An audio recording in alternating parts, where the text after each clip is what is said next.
Hello, everyone. Lady and Mimi, thank you for the birthday wishes for my mother. I got a picture, but I'm having trouble getting it downloaded. I've got it downloaded onto one of my Facebook pages. It's two of my sisters, my niece and my great niece.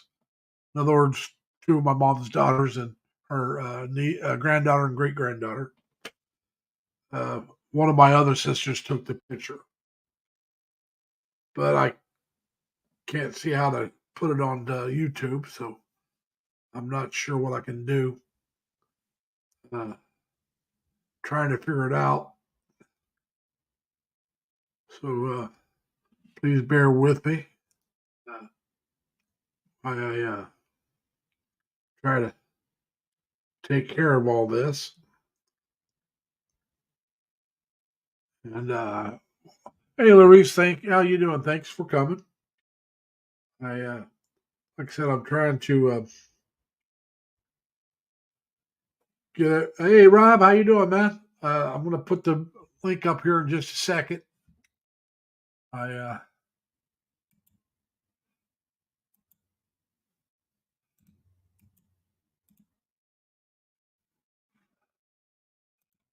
that it didn't work.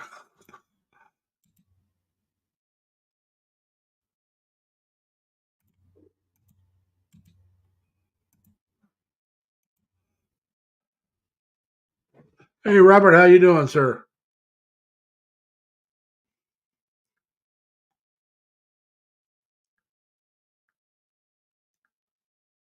There we go. For anybody that wants to come up, you're welcome to come up.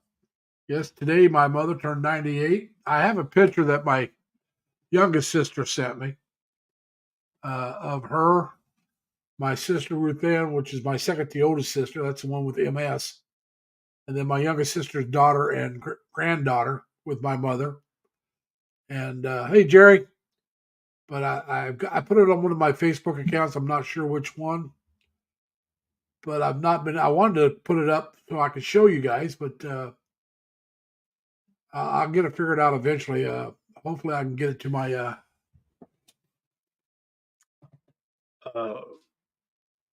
YouTube channel. But if not, there's a short video that I took when I was back home last. It's about 7 months ago of me with my mother. And I think I said, this is the love of my life. Like I said, she was 97. So, like I said, 7 months ago. She's 98 today. So, I want to wish my mother a happy birthday. And like I said, I'd love to have gone home for it, but it's just this is the wrong time of year to try to travel in this part of the country. Uh, the weather can really be bad. Uh, you may have warm weather one day, and then it may be bitter cold with a foot of snow or more. You can get 2 or 3 foot of snow in some areas in one day, and so that makes it kind of hazardous to be traveling. Uh, if I was retired, it was different. Uh, I would have just took my time going home and stayed for a while, and made sure that they were calling for decent enough weather to get back home. Yeah, Rob, that's where I live. I live in the Northeast. I live in New York State. I live around the Capital District of Albany. I live right outside of Albany. My older sister lives up in between Rochester and Buffalo, so it's even worse up there. They get a lot of snow. Thank you, Elvie. Welcome to the chat. Uh, so like I said, anybody that wants to come up, come on up. We'll talk about anything you want. And yeah, Robert, ice is really bad. I prefer snow over ice. As much as I don't like snow, ice I think is worse. Uh, yeah, upstate gets really cold and they get a lot of snow because they're up there by the Great Lakes. I used to live up there until 2020, then I moved down here where I'm at now. So I've been down here about 3 years now. I moved down here in January of 2020. Take that back, it was 2021. So I've been down here. I'm on my third year, contract in my apartment. I've been in this apartment since February 15th of 2021. So I'm just about to start my third year, in just about less than a month, a little over 3 weeks. Excuse me. So we're trying to have a good time and enjoy ourselves, like I always tell everybody. We're today's not bad. I just took the day and really didn't do much. Did my dishes, uh, did some things around the house. That's all I really did today. I got my laundry all separated. I'll do my laundry tomorrow. Hopefully, it won't be bad weather. If it is, I may put it off till Monday, but I can't put it off beyond Monday. Uh, I really got to get it done. Um, so, but they were calling for some snow today. We didn't get it, so I'm not disappointed in that.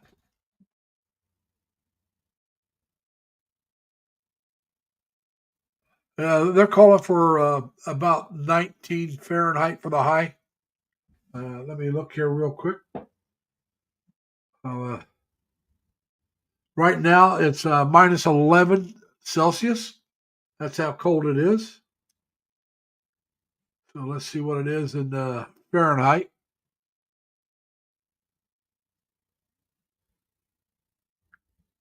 It's 14 degrees Fahrenheit right now. It's showing light snow in Albany. So it is getting snow, but it's not supposed to be real bad. So hopefully it won't be that bad. And it's been snowing, it says, in Albany for about 2 hours. Tomorrow the high is going to be 24. So that'll be 10 degrees warmer than what it is right now. The snow is supposed to quit.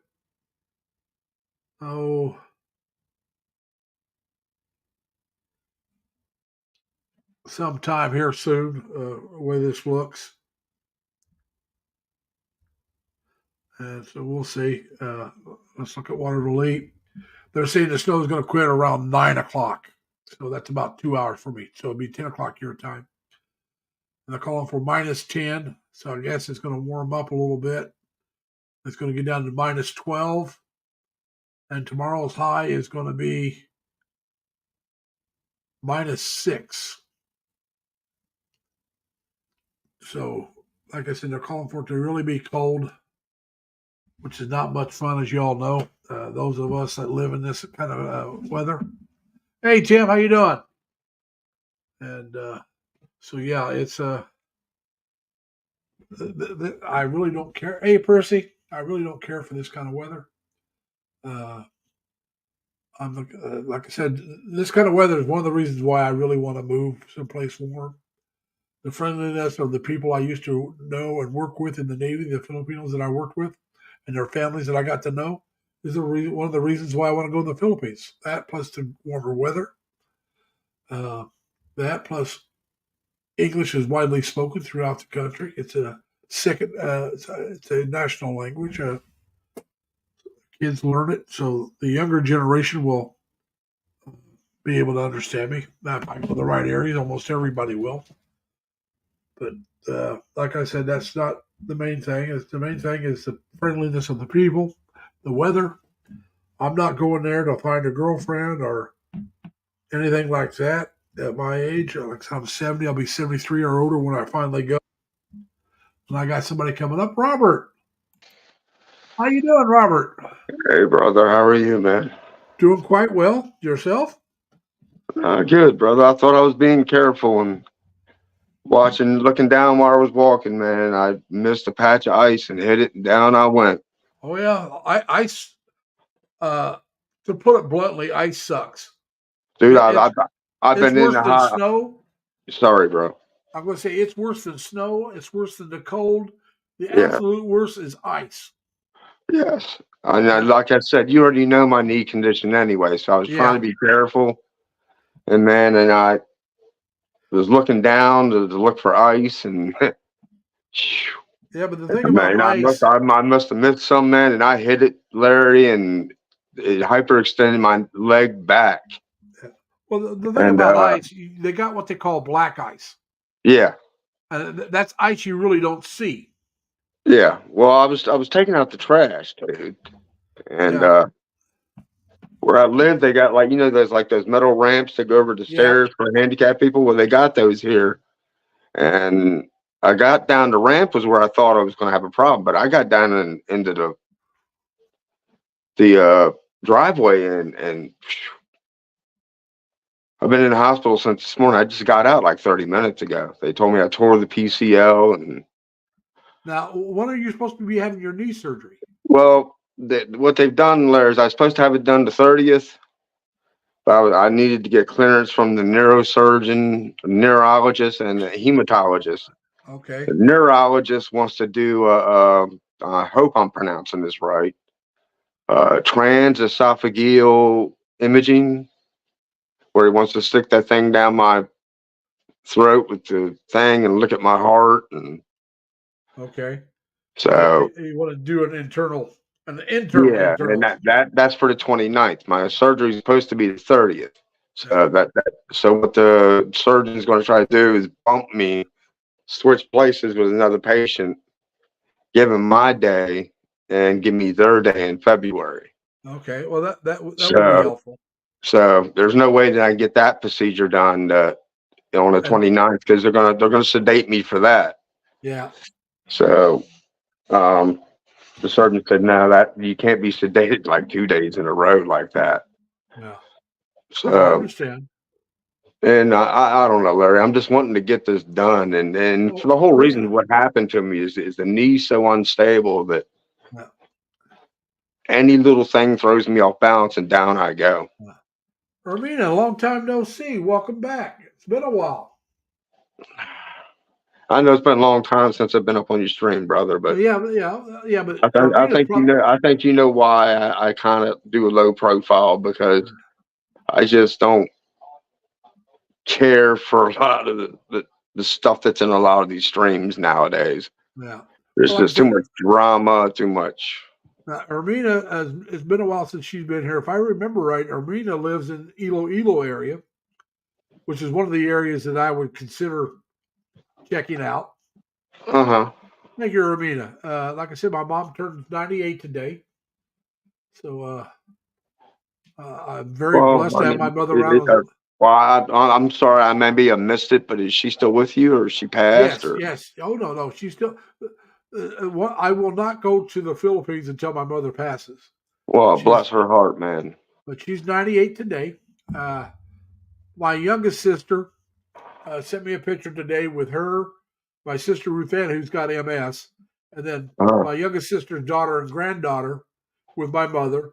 My third to the oldest sister, my sister Alta, who actually makes me look like I'm in good health, was the one taking the picture. So, but they're in the dining room of the facility that my mom is at. They all went there to help her celebrate her birthday. They got the balloons and cupcakes and all that, but it's just a family in the picture. I don't know if anybody else is there or not. I did put it on one of my Facebook pages as a reel. So it's my mother, and so. Well, bless her heart, man. Bless her heart. Yeah, and like I said, I got a short I did about 7 months ago when I was back in Terre Haute with my mother and I, and it's got over 1,000 hits, and it's just, I think I titled it "The Love of My Life," and.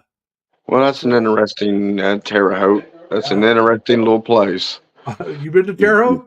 Oh, dude, I told you I used to live in Linton, Indiana for a while. Yeah, you weren't far from Terre Haute then. No, it took about an hour and a half to get to Terre Haute. Not that far.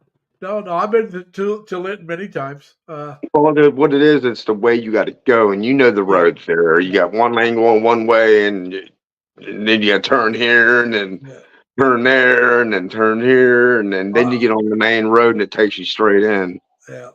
But like I said, I had relatives in Franklin who used to have relatives that live south. I still got relatives that live down by Kentucky. They live in Jasper, Indiana.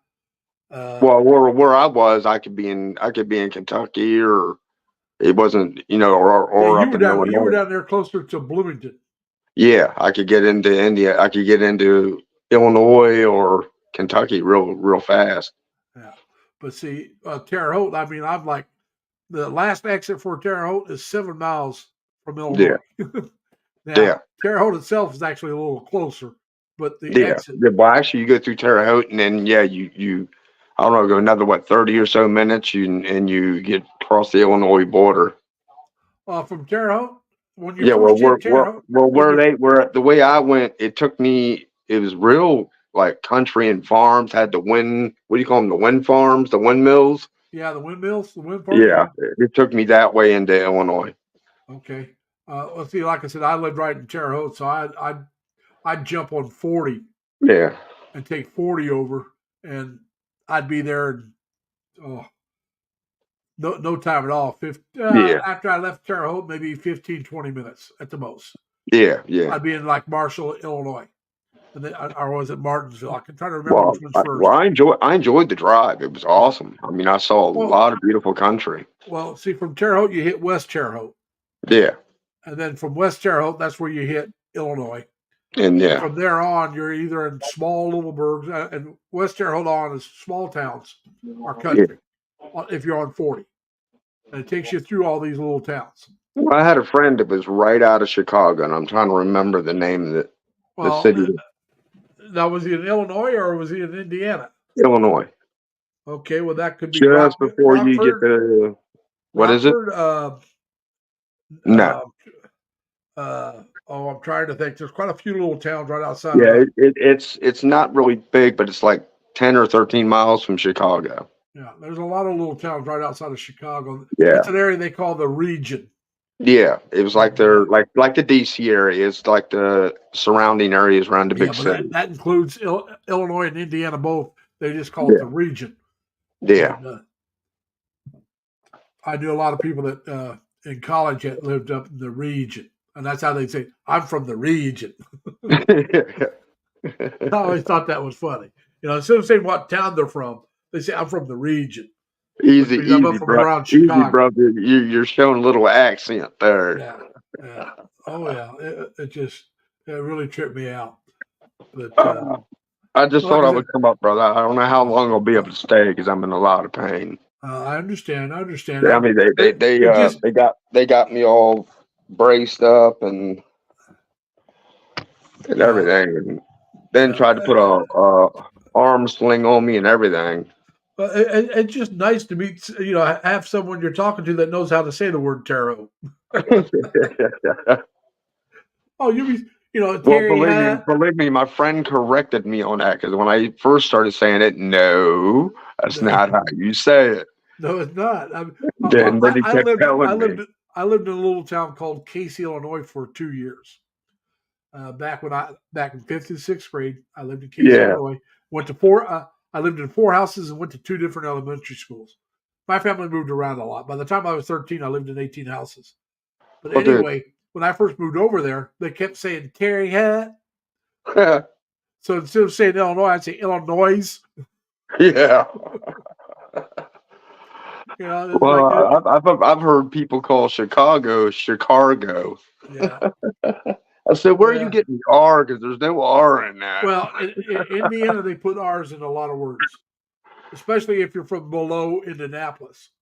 And what really got me when I was in Linton, Larry, is when I went down the main road and I'm seeing these youngins going down the road in their trucks flying rebel flags, and I'm sitting there scratching my head, going, if my history reminds me, they were not part of the South. So why are they sitting there flying rebel flags in Indiana? There's a lot of areas in my area that was part of the railroad.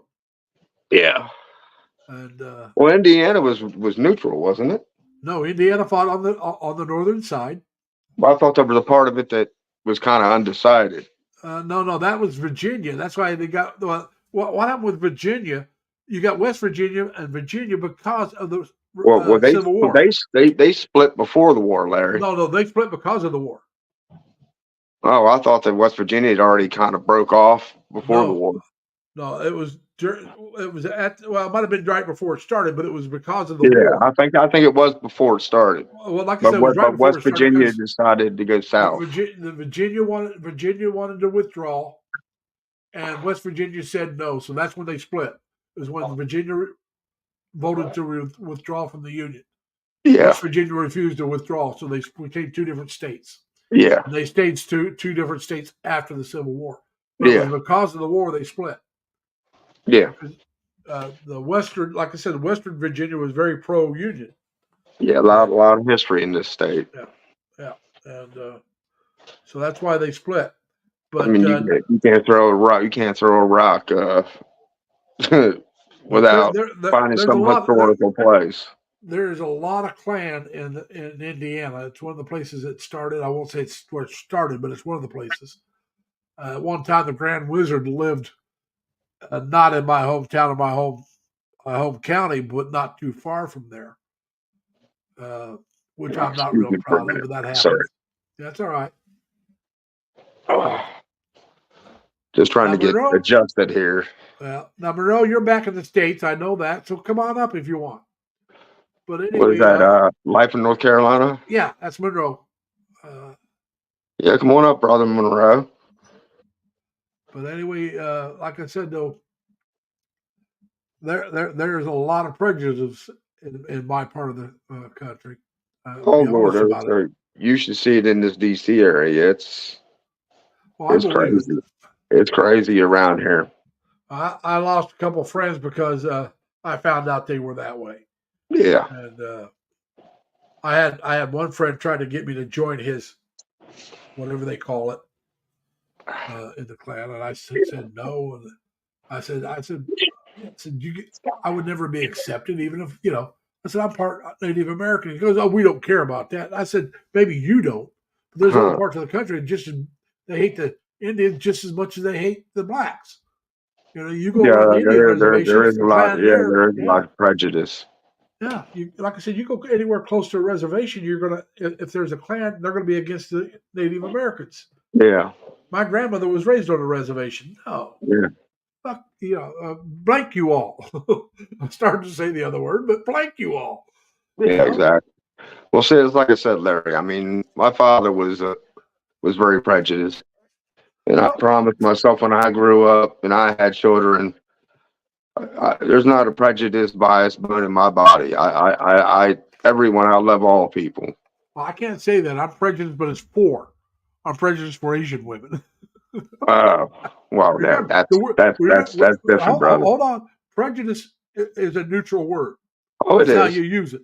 Prejudice, you can be prejudiced against or prejudiced for. Yeah, Now, exactly. racism is negative all the way.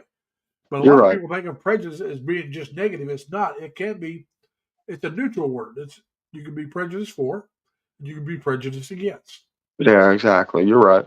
And but it's just like the word gay.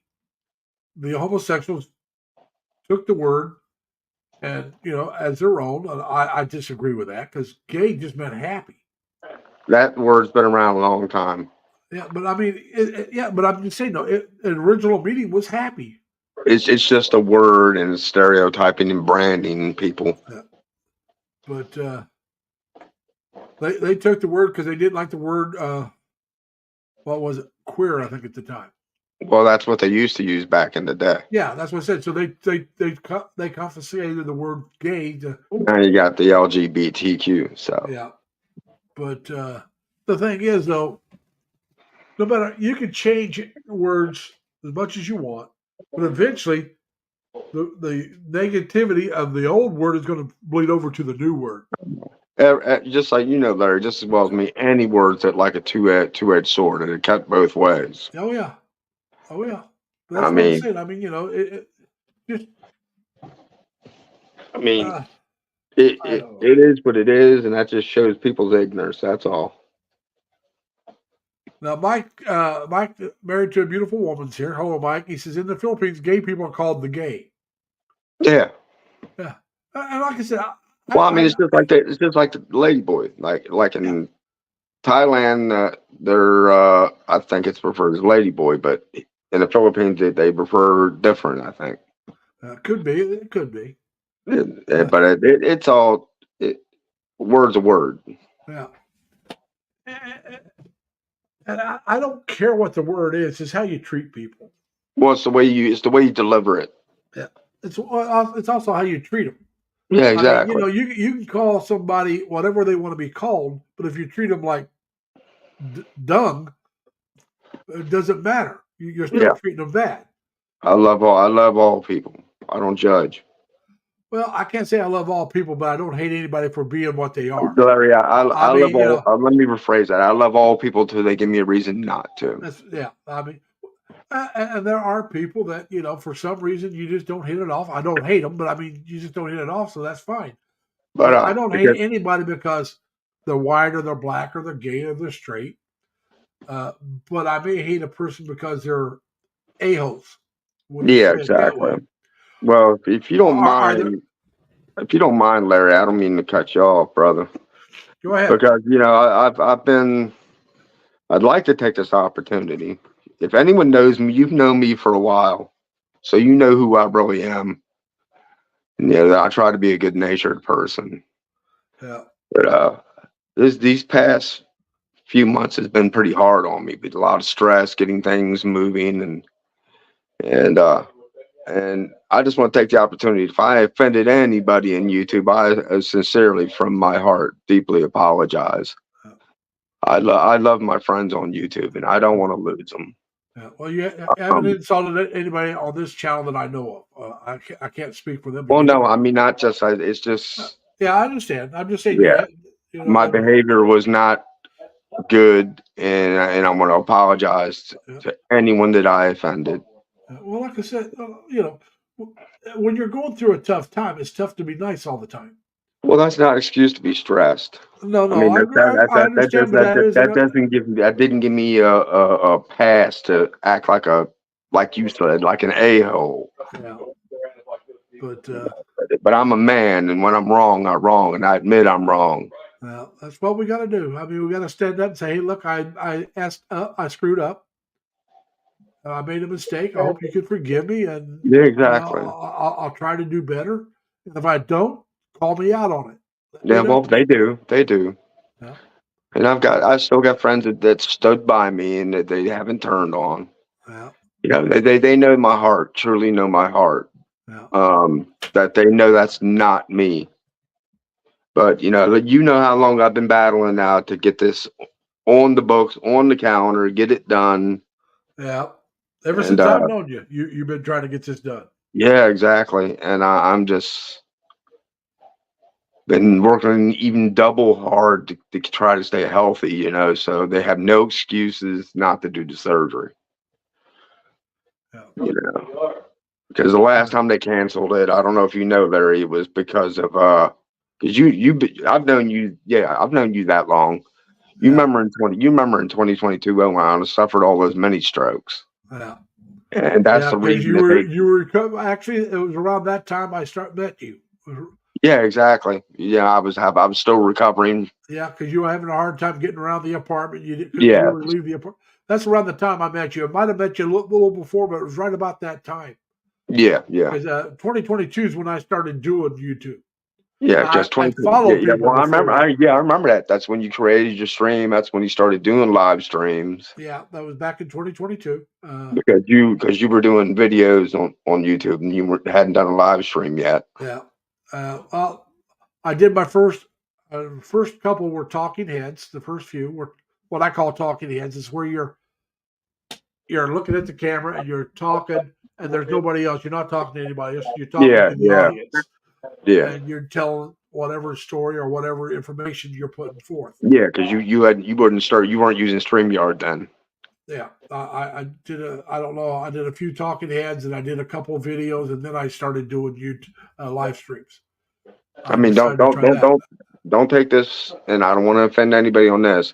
It's just YouTube. I've met a lot of good people, but it's just,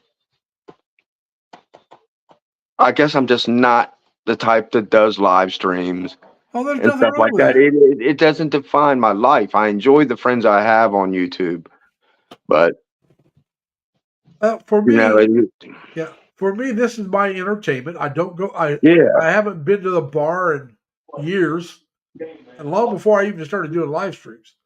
I don't go to movies anymore. I haven't been to a movie in years. Yeah. I've been in the last 3 years. I've probably been to 2 movies. That's how little I go. I haven't been to a bar probably in 4 or 5 years. I apologize. My roommates are watching the football game, so They're watching. I think it's the Ravens and stuff.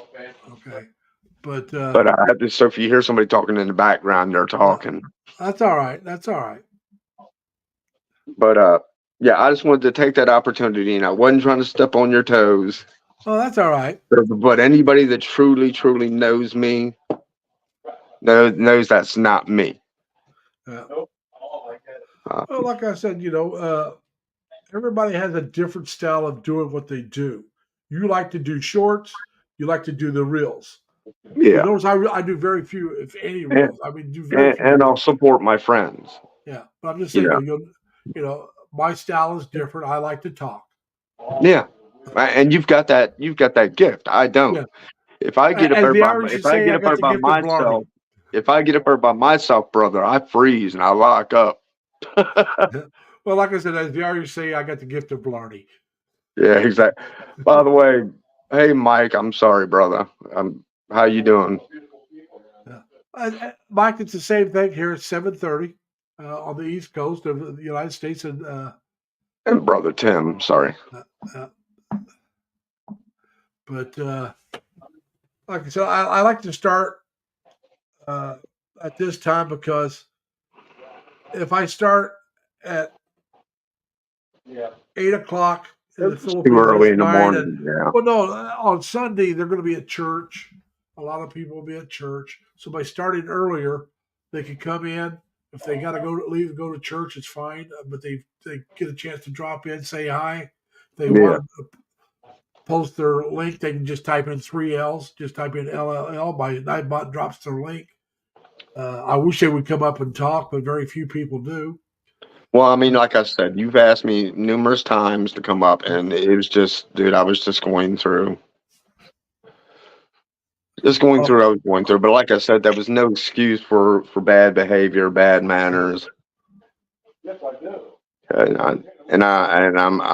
I made a promise to myself in the new year that I'm not going to let stress, I'm not going to let drama, I'm not going to let all this stuff. If stuff falls the way it falls, it's God's will. Yeah.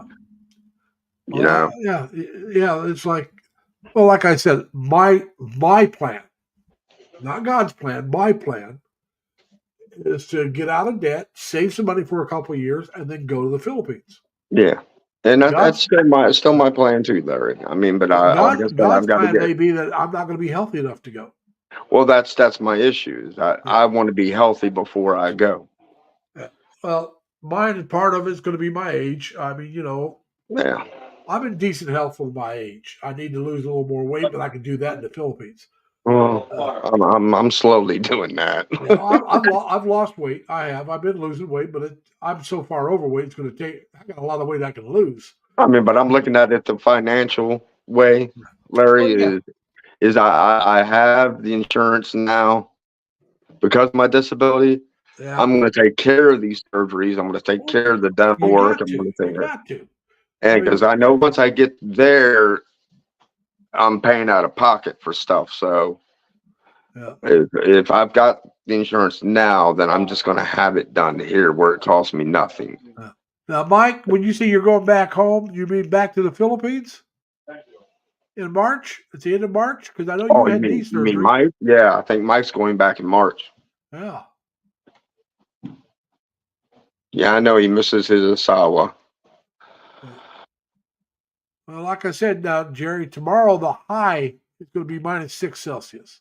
That's going to be the high for you. Right now, what's happening is it's getting real windy here and dropping down it's going to drop into single digits here, and that's unusual for Virginia. Oh yeah. Yeah. The farther south you go, the warmer it usually is. Yeah. Well, I'm outside of Fort Belvoir right now, Larry. So right. I'm probably maybe. Technically, I'm in Alexandria, but Fairfax County, it falls under their jurisdiction. Hold on, Monroe. Are you guys married already? I noticed that. Or is it the 90-day fiance and you'll be getting married? Well, no, his fiance lived in Manila and he's been planning on working in the States, and she's in the States now. Because well, I remember. I remember when he went. Yeah. Yeah, I remember when he went there. Yeah, he's been there a few times. Because he did a few streams where he Yeah. was And, there. and the first few times he was there, she was a little more shy. Hey, Percy, she didn't get on the camera as much, but towards the end, she was on camera more. Yeah, You are married already. Congratulations, Monroe. that's awesome, brother. It is. Congratulations. Now, how long do you plan on living? I don't know how old you are. Do you plan on working till you in the States till you old enough to retire, or are you guys just going to stay in the States? Or do in other words, do you plan on moving back to the Philippines after you retire? Because Monroe's younger than I am. He's Yeah, about, I think that is his plan. I think so too, but I just wanted to double check. I think he's kind of doing what you're doing, dude. He's Well, working, saving, and he's been there a couple times. I haven't. one Like thing I said, know it. Yeah, because the last time I went into his stream, he was already there. yeah. For me, I'm not going to go until I'm ready to go live there, because Yeah. that would because at my age, if I go now, then that means that it's going to be another year or two beyond what I got planned to get to move over there, and I don't want to do that. I want to Exactly. get over. Now, if I was in my 50s and that's it, in my 50s, I wasn't thinking about moving over to the Philippines. I'll be honest with you. It's as I got older and I got to thinking about it and looking at the way things are here in the States and It's definitely not getting no better. no, it's not. But I'm just saying, no, it's also how much does it cost to live decent here? Wow. 26 seconds. And Well, two reasons. Well, the Philippines now is what the United States used to be 60 years ago. yeah, well, I don't know if it was 60, but I'd say at least 50. Yeah, 50 or so years. You know what I mean? But you get my gist. You know where I'm going with it, right? I mean, it's. I don't recognize my country anymore. All right. Now, Monroe says he plans on working 2 more years at least and then retire and then maybe move to the Philippines eventually. Now, Monroe, wait until she has her citizenship if you can. Yeah. At least get her a green card, and then you can go back and forth because she will not be entitled to your Social Security until you're married at least 5 years. Yeah. All right. So if you want to make sure she's taken care of, you wait to make sure she has 5 years here in the States, which will give her citizenship. And then if there's something happens to you, she gets your Social Security, but she can't get it on her own. Yeah. You guys got a divorce till you've been married 10 years. Yeah, I remember you. I don't know if it was you or somebody else told me that. That if I passed, that they could still pull my benefits. Yeah. As long as they're got citizenship now, they don't have. Yeah. Like, let's say, all right, I'm not married. I'm not planning on getting married, right? But let's say I go to the Philippines and I meet a retired nurse who's got her U.S. citizenship. All right. Anything. She can be retired from anything. Teacher, nurse. Maybe she just was raised in the States and got her American citizenship. If we got married after so many years, because she's a U.S. citizen and a Filipino citizen, wouldn't matter. She after 5 years, she could get my Social Security. I could start drawing Social Security on her, get extra money. Then after 10 years, if we got a divorce, then she would be entitled to part of my Social Security. Yeah, exactly. It wouldn't affect my Social Security, but she'd be entitled to the benefits of it, from my understanding. Because you get extra money if you're married. You'd be entitled to that. See, Mike kind of threw something into the chat there. In Dumaguete, you can get a place there for about $500 US. You can get it cheaper than that. And you can get them cheaper than that, but $500 is probably going to be a place that's pretty decent. Oh, it's going to be a real good place. 500. Yeah. You go to Valencia. All right. There's a vlogger up there called Turquoise Sunrise. Mm-hmm. He's married to a Filipina. They got 2 children, and they live in Valencia at Marpal's. I'll tell you in a minute. He said that was a 2-bedroom house too. Yeah, he's talking about a house. Yeah. But they live in a 2-bedroom condo or an apartment, whatever you want to call it, at Marpal's. Sorry, brother. Oh, I It's a apologize. it's a gated community. All right, got a swimming pool, and the 2 bedroom probably about a little under 600. The 1 bedroom is probably a little under 500. But you're Yeah. talking about a gated community, you know.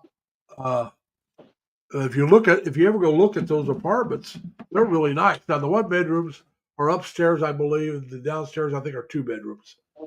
Could be wrong, Well, but I the know one there's upstairs, somebody on YouTube that he posts places to rent in the Philippines. yeah. If you want to, especially if you want to look in the Cebu area, Amazing Philippines does a lot of and he's been to a few other places. Amazing Yeah, I can't Philippines. remember who does that, Larry, but somebody posts it on YouTube or places that are for rent. Yeah. Well, like I said, Rod from Amazing Philippines does it. I used to Yeah. follow him. I'm not following him so much anymore. I just got too many people to follow. Yeah. And, Well, that's physically impossible to try to follow everybody. yeah. And then there's I'm trying to think of the guy's name. There's Mike's Retirement. Uh, he does some, but his wife Janet. Let me see if I can find her. Let me see if I can find her channel here real quick.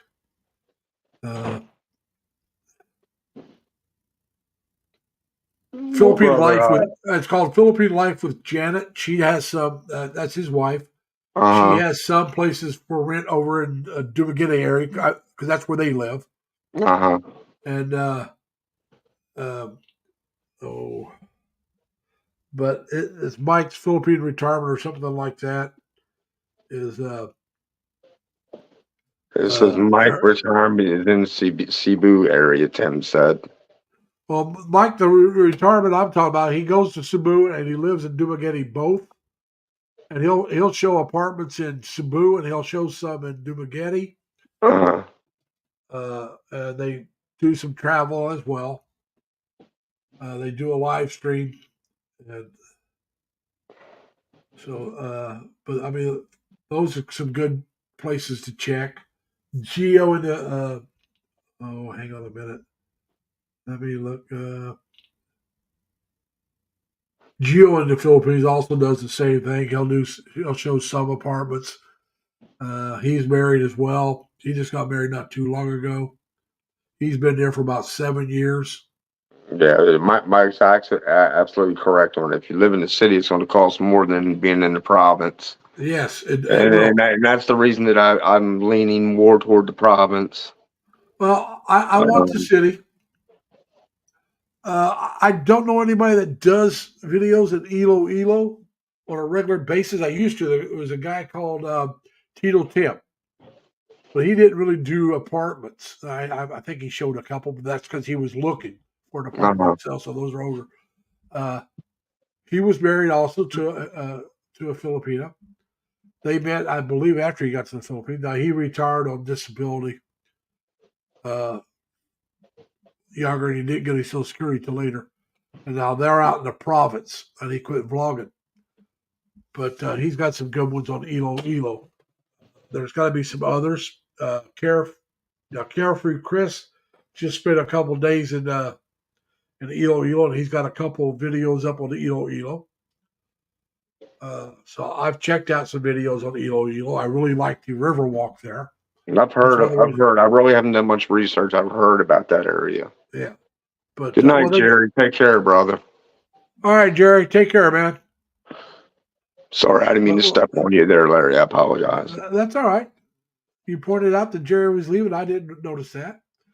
But the river walk, the river in Iloilo is one of the cleanest rivers in the Philippines. Mm-hmm. Many years ago, it was really filthy, really dirty. And the mayor there made a concerted effort to start cleaning it up. And they moved the slum areas out of there. I'm not saying they kicked them out of Iloilo, but they got them off the river, cleaned the river up. And this is about 10 years ago they started this. And they won some awards for the cleaning it up. They built this river walk that you could walk, or I think you could ride bicycles on it, but there's not supposed to be any motorized bikes, or cars on it. and it's a really nice long walk that you can take. And they really have made an effort to get their city clean and keep it clean. They're Mm. very progressive in that aspect of it. So it would be a good area to check out. Like I said, right now my goal is for Cebu, but we all know just because you want to go somewhere doesn't mean that's the best place for you. You know, but wherever I go, I want a decent hospital close by. I mean, I wouldn't mind living like Valencia so much, in between Dumaguete and Valencia, because you can run up to Valencia if you want, which is cooler, and you're not that Hmm. far from the hospitals in Well, Dumaguete. Valencia is more kind of mountainous, isn't it? Yes, yes. Yeah. If you're talking about Valencia Negros, yes. Yeah. There's probably more than one Valencia. You know, just like here in the States, there's more than one Springfield. There's more Yeah. than one Yeah. Well, Rochester. I know you got like a lower, and well, I'm going to say it this way. I know it's not the way it's pronounced. You got like a lower Negros and you got like an upper Negros Yeah, Oriental. one's Occidental, and the other was Occidental, or Yeah. Oriental, and Occidental. Accidental Negros something. Yeah. Yeah, and then there's Oriental, Negros Then you Oriental. got Negros Oriental Yeah, Negros accent. because that area actually falls, I think, if I'm correct, falls in Dumaguete's like jurisdiction. Well, Dumaguete is the capital of the part that you're in, Yes. and Valencia is in that same area. It's only like 20 kilometers away, if that. Yeah. But you're going mostly. It's going to be mostly an uphill climb. Yeah. Probably not very steep, but you're going up in elevation. Yeah. And so it's cool. There's like I said, a Phil Ann couple that live there called Turquoise Sunrise. They've been vlogging for a long time. Their daughter is like 11 years old. Their son is like 3 or 4 years Sorry. old. And I'm just looking at what Mike wrote in there. oh, that he can sell his land? Well, that just reminded me of the old joke was said if you believe that, I'll sell you some nice farmland down in South Florida, complete with livestock. I got. How about the old song? I got oceanfront property in Arizona. If you'll buy that, I'll throw in the Golden Gate Bridge for free. Exactly. I remember that when they said, "I got some prime land down in South Florida, complete with livestock, cheap." Talking about the Everglades. Yeah.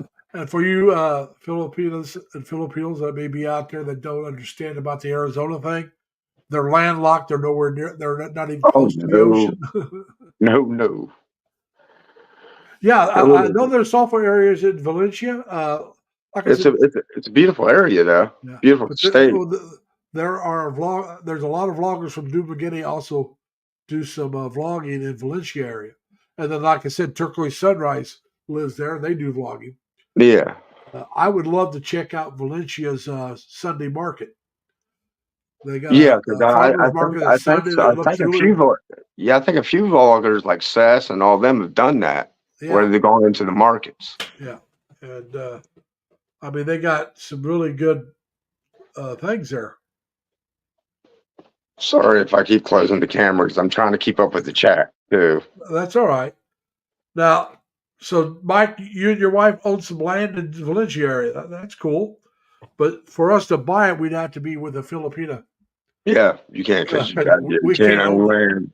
We could rent it and put a place on it. Well, my understanding is kind of you own the house or whatever you build on it. You just don't own the land. Yeah. Yeah, you could rent the property for X number of years and put a house that you own on there. Yeah. But you don't own the property. Now, like I said, if you're married to a Filipina, then you can own they own the property. They own it. You don't. Yeah. And you can own the house. You can own married. Yeah, but you can own the house. You can have the house in your name and the property in her name, and you can have something set up to where if something happened to you or to her, like she passes away or whatever, you're going to keep the place for X number of years when they sell the property. Mm-hmm. And but you'd have to have that's the way I understood it. In the way, that's the way I understood it in the way it was explained to me. Yeah, Mike, that's right. Turquoise Sunrise returned. Well, they went back to have their son in the States because he wanted to be present when his son was born. He was president for his daughter, and he wanted to be president for his son. And they went to Silliman Hospital there, and they told him he couldn't be in the room with them. So they went back to the States, had a midwife just like they did with their daughter. And then they stayed in the States for a year or two because of COVID. And then they came back about a year. They've been back about a year. He's just now starting his F-13, I think it is, the married visa. Mhm. He's just starting to get that. He's going to wait till he has that, and then he's going to go back to the States and take care. Just him will go back to the States, take care of some things. Maurice, his wife, John's the gentleman that of the couple. Maurice is his wife. Maurice and the two kids, Brianna, they call her Bree, and Bryson. Bryson's his son's name. They'll stay where they're at, and he'll go back to the States for a month or two, take care of some things, and come back. So it'll save a lot of money and a lot of travel for the kids. Larry, I'll be right back. All right, brother. All right, I'll be here. But anyway, so that's what they're doing there. Yes, you can buy a condo, but you don't own the land. Yes, you can lease the land. I don't know how many years, 25 years or whatever it is, and build. Now, for me, 25 years would probably be more than enough to lease it because of my age. And that's another reason why I wouldn't want to be with a woman who's only in her 20s. Because let's be honest about it, it would not be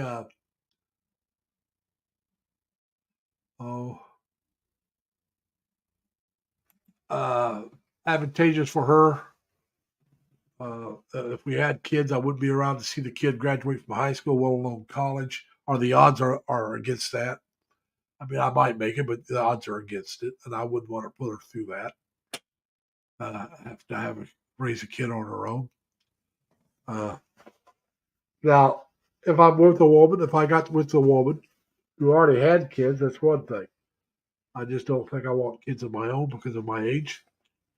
And I would prefer that her kids would already be older, but already in school at least, if not out. I would prefer out of school. So I'm looking at a woman, if I was going to get married or date someone, I would want her in her probably 50s or older, but I could go in their 30s, but I would prefer older. And that's just what I would prefer. As we all know what our plan is, God may have a different one. So, you got to roll with the flow. Yeah, he used to. I don't know if they're still doing that, Mike. They used to deliver it right to the Valpa's apartment complex, and they would buy the milk there from him, and they would get some ice cream for Bree. That's back when they were there, because they've lived in this apartment a couple times. And if you followed them enough, you go back and look at the one bedroom that was upstairs. Oh my God, absolute gorgeous! It's huge. I could live in half that apartment by myself. I wouldn't need all of it, and that's a one bedroom. I wouldn't need the one bedroom. I mean, you could take the one bedroom and bath off, make that another apartment, put a bath in the part that I would live in, and I'd have more than enough room. For the looks of it, I mean, huge balcony. Love that balcony. It goes all the way across the apartment, and that glass door slides so far open. Now, I would not live in that place. Nothing against the place. I love the looks of it. There you go, Mike. That's why I said I don't want to marry a girl. I want to marry a woman. I don't want to. And there's nothing against guys that marry girls in their 20s. It's not what I want to do. I'm not even sure I want to get married. I'm not looking to get married when I go over. But like I said, that's my plan. That's not God's. I can have my plan, and God can come in and say, sorry, what you want to do doesn't matter. This is what I want you to do. And then you better do what God wants, because otherwise you can get yourself in a whole lot of trouble. And you know that. I know that. So we'll do what comes natural, and Sorry, brother. follow. That's all right, bro. Welcome back. Well, Amazon dropped the delivery off, so. Yeah, they do drop off late. Well, they got a good deal, brother. My internet provider is Verizon, Yeah. and they're giving gift cards. Okay. And they gave me a $100 one, and they gave me a $50 one. For Amazon? That's cool. You can get a Yeah, lot of stuff we with got a that. choice of either Verizon gift card or an Amazon gift card, or I'm going to be honest with you. I'd take the Amazon. yeah, I did. Of course, there we go. There's one of my purchases. Yeah. Yeah, Under Armour ball cap. That's nice. Well, I got it marked down big time. It was like over half off. Some terms to be in prime. Sorry. I'm going to say I just got 5 pairs of pants, and I'm dropping down a size. So I haven't got them. I'm so short-legged, I cannot buy pants off the rack. 28 is too long. I'm that short-legged. Now I'm 5'8". It's not that I'm short. I'm just short-legged. My dad was like 6'3" or so, and his leg length was only 30. Well, what do you think, Larry? I think it looks good. I I've like blue. I've got that one and that one. So you get the dark blue and the light blue. Well, this one here I think it was discontinued or something. That's why they got it so cheap. It could be. But like I said, these pants I bought from, like I said, from Amazon, I can use them as work pants, uniform. They're cargo pants, and I'm allowed to wear cargo pants for my uniform. So you work for Securitas. I'm a security guard. Yeah, and I forgot. I work at Amazon. Yeah. Yeah, I thought you did. But I don't get a discount for working there. Oh, that sucks.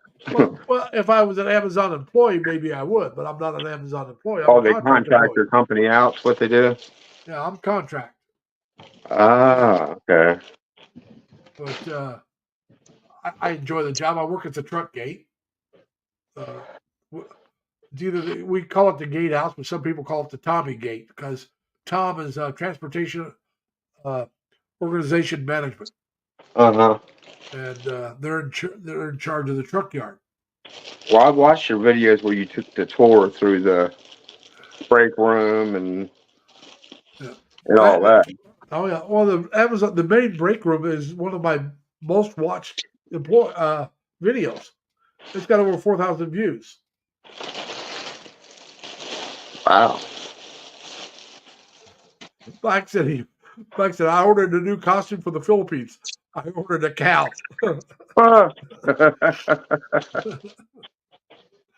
We're not right, Mike. Oh, they're my jacket. So I was looking from. That's amazing. You put your glasses on top of your head or something like that. You forget they're there, and. Yeah. Oh yeah, well, it's like you have them up there for so long. You take them off, and if you remember, you taking them off, put them somewhere. You think they're still up there too, after they've been up there for so long. Feels like they're still up there. At least it does for me. Oh, well, I mean, I've done that, dude. I've misplaced my glasses so many times. It's not funny. And then I'll go like this, and they're on top of my head. Yeah. Yeah, you forget they're up there, but once you take them down, you feel it. At least that's what happens with me. Yeah, I mean, sometimes I don't. It's weird. Yeah, but no, it just it's definitely strange. My glasses here are the progressive transitions. Yeah, that's what mine are. Well, mine don't darken, but it doesn't. They don't have that line. Yeah, that's progressive. I've been ever since I've worn bifocals. I've never worn anything but the progressive. I never had a line in my glasses, which I prefer it that way. Well, for me to get the transition where it darkens and lightens, they wanted to charge me another $100 or something out of my pocket that the insurance didn't. I got a rooster and a dinosaur. One blows up. Mike, you're a trip.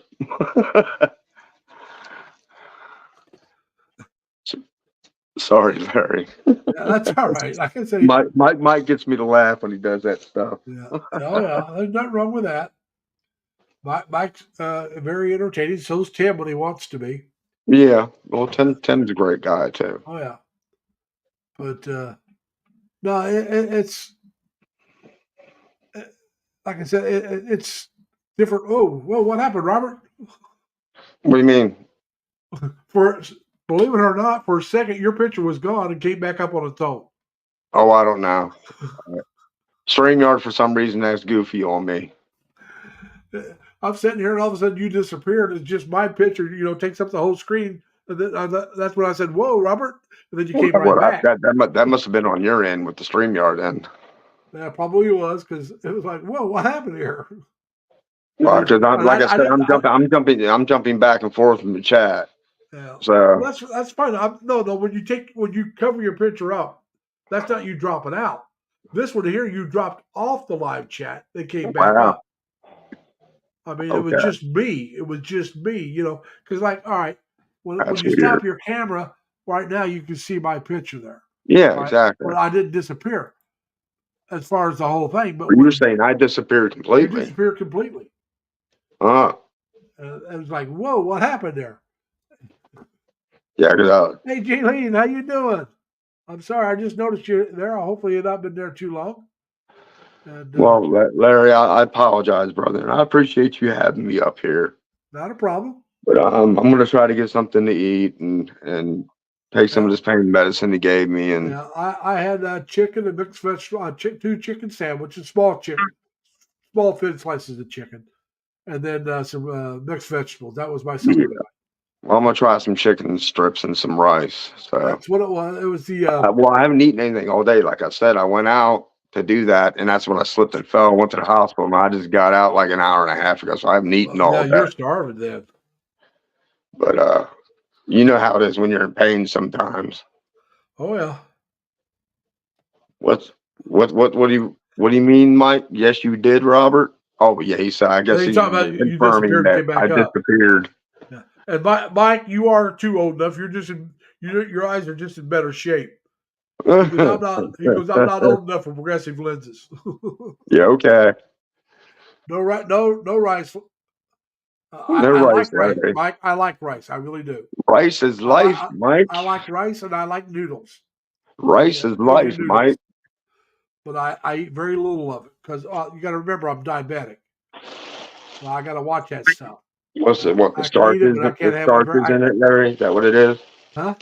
The starch is in the rice, or what? Yeah, it's the starches in the rice and the noodles. I'm gonna have it. I just gotta have very little. I could not eat it for all 3 meals like a lot of people do in the Philippines. I couldn't do it. Oh, brother, well, that's a staple. That's with every meal.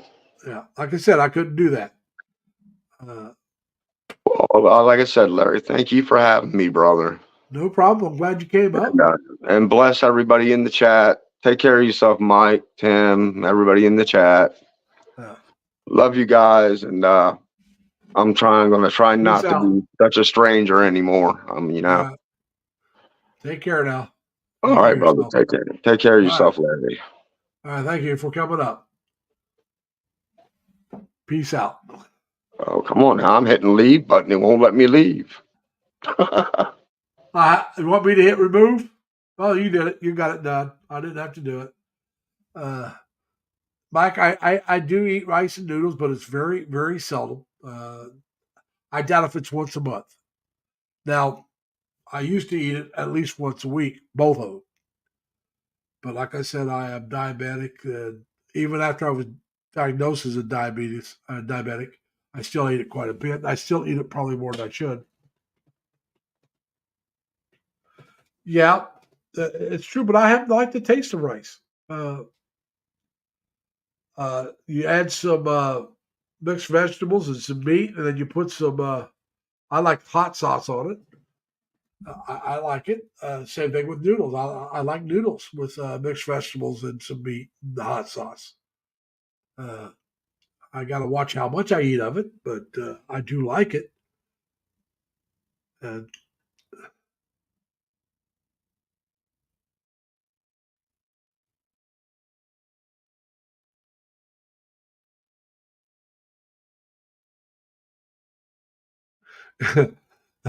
You're right. I wouldn't let you leave. I had to have company. Come on.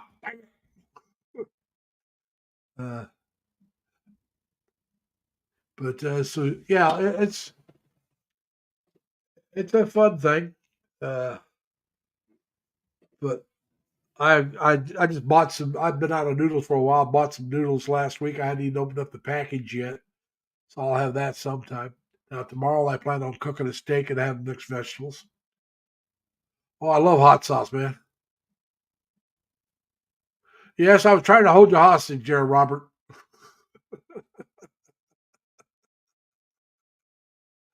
Yes, I was, brother.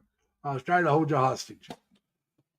So anyway, I hope somebody comes up, but if not, we'll go on for a little bit longer, and then I'll have to call this one. Like I said, I enjoy talking to people, but after a while, you get tired of talking just by yourself. And come on up. I know your English is pretty good. And if anybody makes fun of your English, I'll kick them out of my live stream, not let them back in. Because it's not your native language, but I know you're pretty good with it. There you go, Robert. Drop your live stream. Drop your link. There you go. Now, are you back from church now, Ann, or are you still got to go? Because I know they start masses at different times. Oh, wait a minute. I'm making an assumption I shouldn't. Are you Catholic? No, the problem with Mike with calling my mother, she can't hear you. She can't even hear she can't hear the phone when you call. She won't answer because she doesn't hear it. So you really just can't talk to her, which is really disappointing for me because that's my best way to communicate. All right, Crystal, that's fine. I'm glad you're here though, but I'd love to have you come up sometime. Matter of fact, I love anybody that feels comfortable is more than welcome to come up. If anybody makes fun of your English, if English is a second language, they could be get the heck out of my live stream and not come back. I do not want people making fun of each other. It's just not right. Because if they come up, they have more guts than a lot of people to come up and talk. I appreciate that. Not everybody is comfortable talking, even in their own native language. That's why everybody that does a live stream, I have respect for, because not everybody can do a live stream. Everybody that does what they do, like Robert does something different, I respect him. But you heard Robert; he's just not comfortable doing a live stream. I went into a few live streams first before I did my own. That got me comfortable with it. Well, Mike, you're allowed to come up. We can understand Canadian. It may be a little different, but we can understand it. Thank you, Crystal. Like I said, now I'm not sure which Facebook page I have it on, but I put my mom's picture along with two of my sisters and my niece and great niece picture up on my live stream showing them. It's a celebration for my mother. So Lexi, how you doing, Lexi? Big Gay, welcome. Glad to have you here. And thank you for the birthday wishes for my mother. So now, she made it to 98. When I was home last time, she kept telling me she doesn't want to live to be 100. And I told my mother that's up to God. We can want what we want, but it's up to God if we get it or not. Like I said, I want to go to the Philippines. I want to move there. It'll be God. It's in God's hands if I get to do it. Right? It's that simple. He may say, Larry, you can't do it because of your health. We're not going to let you do it. We're going to make your health bad. He may say, we're going to keep you broke so you can't do it.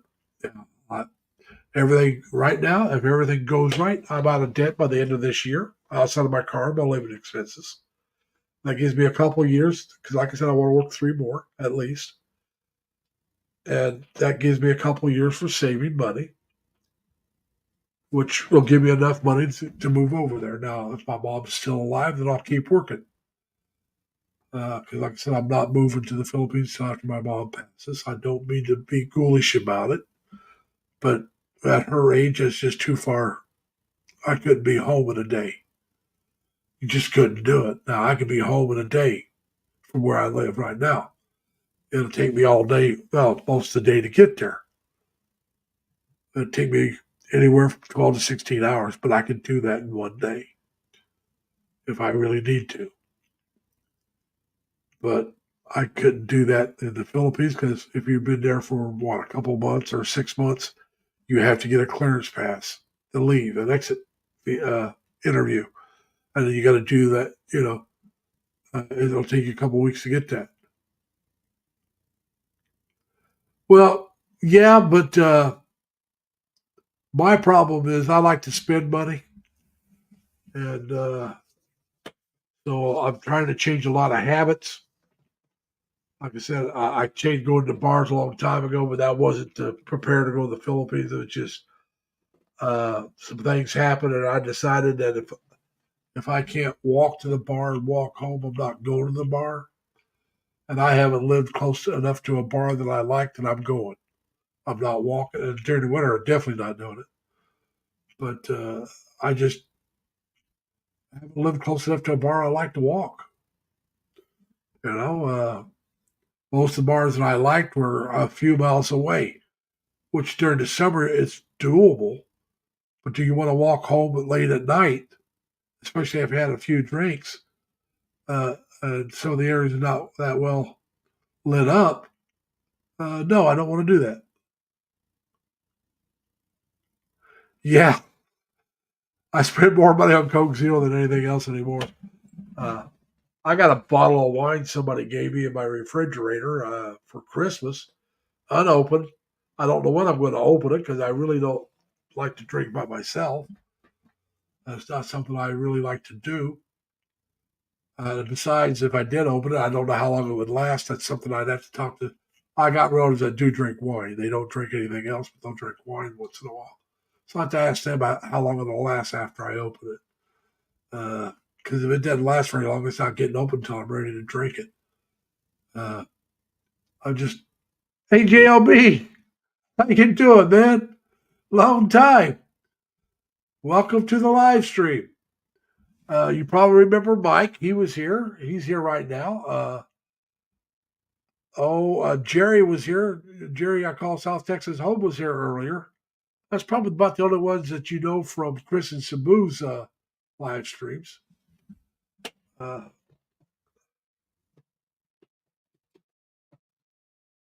was being afraid that it would go bad. Like I said, we're talking 3 years before I go to the Philippines there, Mike. Hey, Jack, how you doing, man? Welcome, welcome. So we're just not sure how long, things will go. Like I said, with my mother, I'm really worried about her. She's gotten worse in some ways and not too bad in others.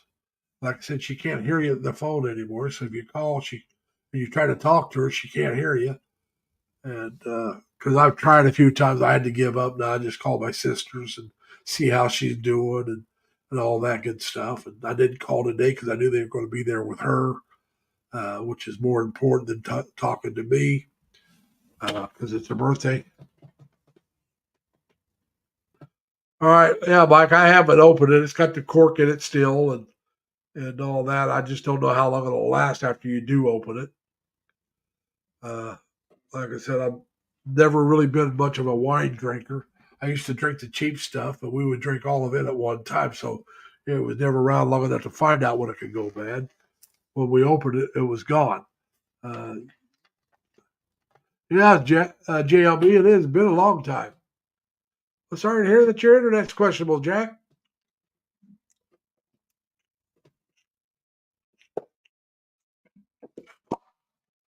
I'm a little stuffed up right now, guys. I hope you can forgive me for that. And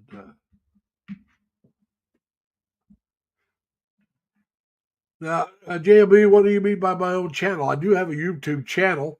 It's Lazy Larry Lee. I do put videos out, and I do a live stream almost every week on Saturday. I start at 7 o'clock Eastern time in the United States, which is 8 o'clock right now in the morning on Sundays in the Philippines. And so I wasn't sure how I should do this, and this is what I've been doing. Anyway, I got Jack coming up. Hopefully he's coming up. Hey, there you are. How you doing, Jack? I'm good for now until the internet shuts off.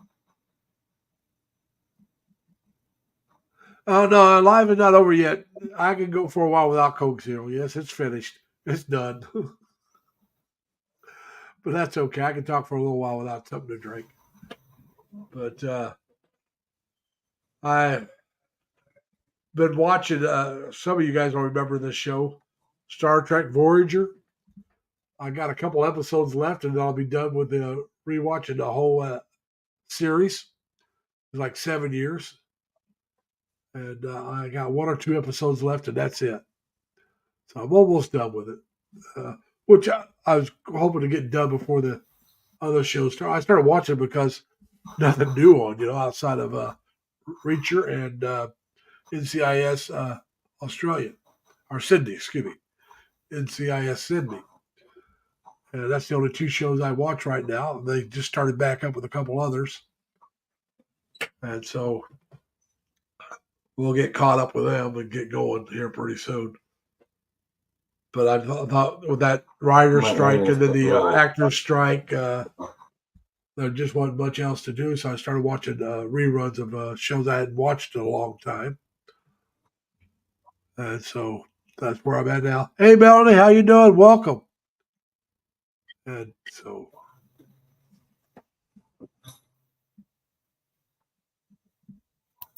JLB, if you want, you can come up too. Yeah, my internet's a little wonky. And anybody that has a channel that wants to, just type in LLL, nothing else, just 3 L's, and my Nightbot will drop your link to your channel. And yeah, I like Reacher. I really do enjoy the show. Too bad it's finished for the year. I would have liked that it had been longer. It was really good. I'm looking forward to season 3 whenever it comes out. Makes me want to go out and buy the books and start reading the books. I've never read any of the books.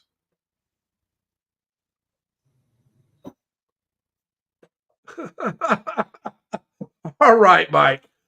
Behave yourself. Jack, Mike goes, very important question. If Jack helped you off a horse, would you help Jack off the horse?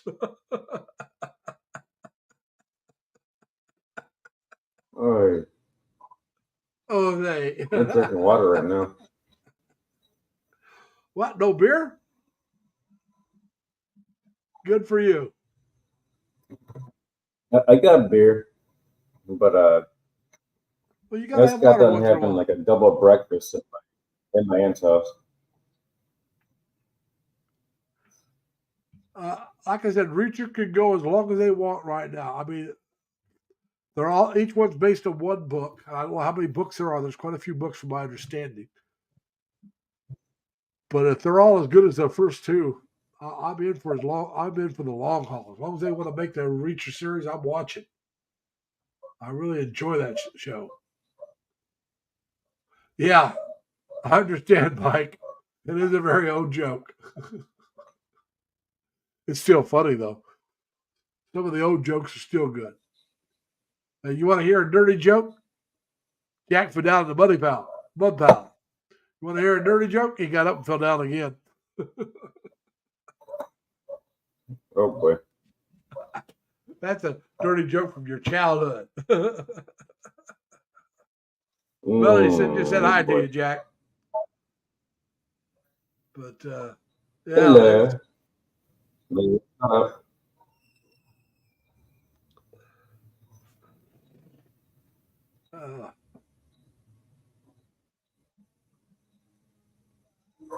Now, Krista says, Sir Jack can't live without that horse. It's his vitamins. Well, I love NCIS Sydney so far, Mike. I really do. It's a great show. Have you seen where LL Cool J is going to be joining NCIS Hawaii? Yeah, he's going to be a new character. He's going to play himself, but he's going to be on NCIS Hawaii as a recurring guest star or star. I don't know how they're going to do it. If he's going to be in every episode or not. I was sorry they ended NCIS Los Angeles. That was another show. I like all the NCIS shows. I like them all. So far, they even had one they showed an episode of that they never did do a spinoff with. It was about this traveling NCIS that would go from place to place that didn't have their own NCIS. They had a truck that they drive wherever and then set up their office, and I can't remember what they called it, Red Team or something like that. I watched that. I thought it was pretty good, but they never picked it up. So I was kind of disappointed. I thought that might have been a good one because then they don't have to go to just one city. I think it'd be all the small cities and stuff. But you never know. But yeah. Vitamins. Yeah. Vitamins. Vitamin C. Caffeine. Mm-hmm. I got vitamin W. Yeah. I drink that too. I have at least a couple glasses of water a day. Yeah. Yeah. Like I said, it's a great show, NCIS Hawaii. But if LL Cool J is joining that show, which I like LL Cool J too. And Tyler Jones, hello, welcome. Is We'll give you a second. acting?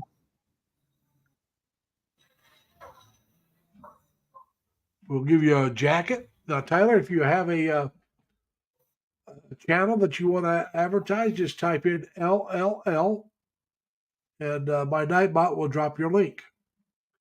I make it as simple as possible, just the 3 L's like my name, Lazy Larry Lee, LLL. You can do small letters or cap, that mixture, it doesn't matter. Just don't put anything else with it. And it'll drop you. But yeah, I thought she was part Filipino. I wasn't sure. But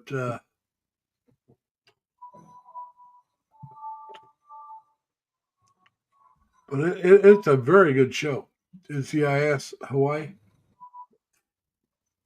Now, I've been to Hawaii a couple times, but I was only there for a day or so, and that was it each time. The second time, I didn't even get off the ship. I had duty. Well, the first time I was there for 2 days, and the second time I was there for 1 day, but I had duty and I was broke, so I just stayed on board the ship. Now, my older brother was stationed there for almost a year in Hawaii before he pulled brother duty with me. It wasn't quite a year, but he went to Hawaii. Yeah, but he was stationed there in Pearl Harbor. See, we were in the Navy at the same time. Now, when I joined, I talked about pulling brother duty with my brother, and he told me, no, don't do that. He says, I got a great duty station. Hawaii's great, but he says, the ship's not all that good. He says, see what you get. And if it's not as good as what I got, you only have to put up with it for a year. And after a year, you can put in brother duty with me. But if you got something better, I can put in for brother duty with you quicker. Well, he had a better duty station, but I was in San Diego, which is not a bad duty station. And I was on a destroyer tender, which is better than that. He was on a AFT. He went out to sea quite a bit. And go out for a couple of weeks at a time. And My ship only went out once in a great while because our work was in port. The job that my ship did was in port. We worked on other ships. Now we'd go out occasionally, like we get a new captain, we'd go out so he could check her out, or we'd have some work done, and they'd go out to make sure the work that was done properly and everything worked correctly. And if it wasn't for those kind of things, we didn't go out unless we were going somewhere.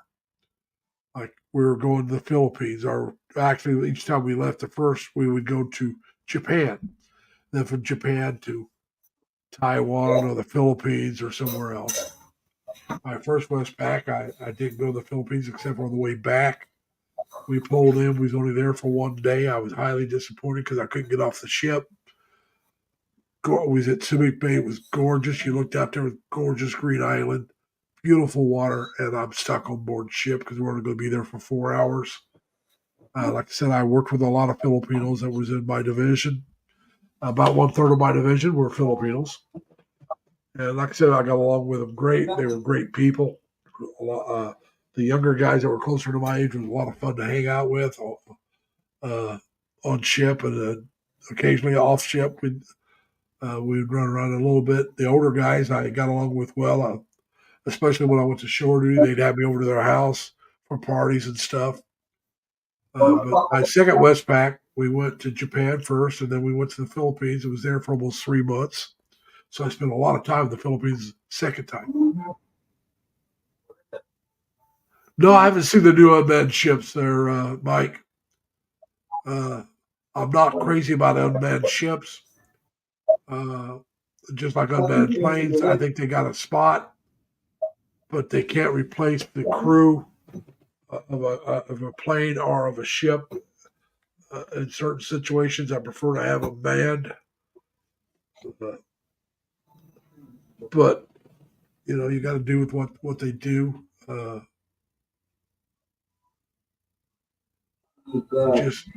I just think if you have people on board the ships, if you have people on board the planes, you're going to be a little more careful of what kind of situations you put them in, because not only are you losing the equipment, you're losing the personnel.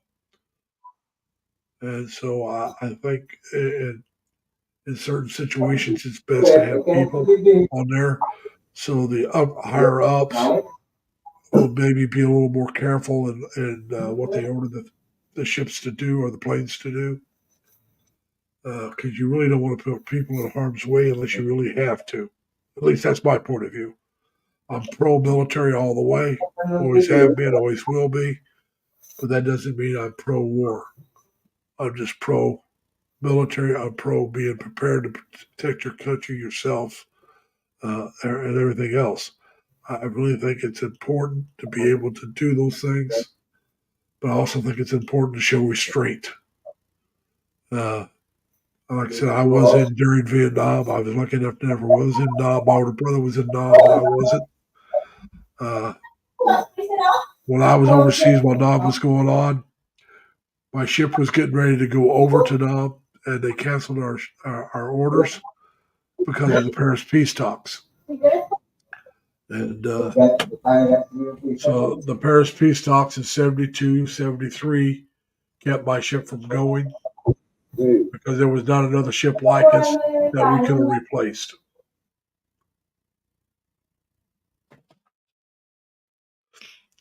Now, I would prefer, now, Mike, what you're talking about, I would prefer the ship be manned by another ship than from land. I just, it's like the unmanned airplanes.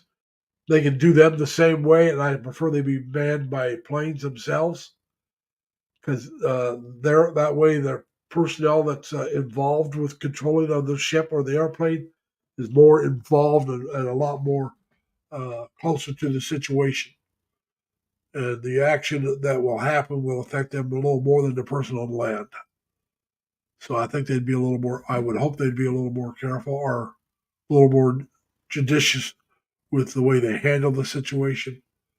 And only use it to protect themselves. That's my belief. That's what I would hope would happen. You can't really say that. Yeah, small drones. I'm not crazy about those, but they are a very deadly weapon if used correctly. But that's not the same thing as an unmanned ship or an unmanned plane. Those things are almost full size, and they can go a very long way. Uh, I know the unmanned planes can go thousands of miles with the right kind of load. So, and they can be used, like I said, in many different ways.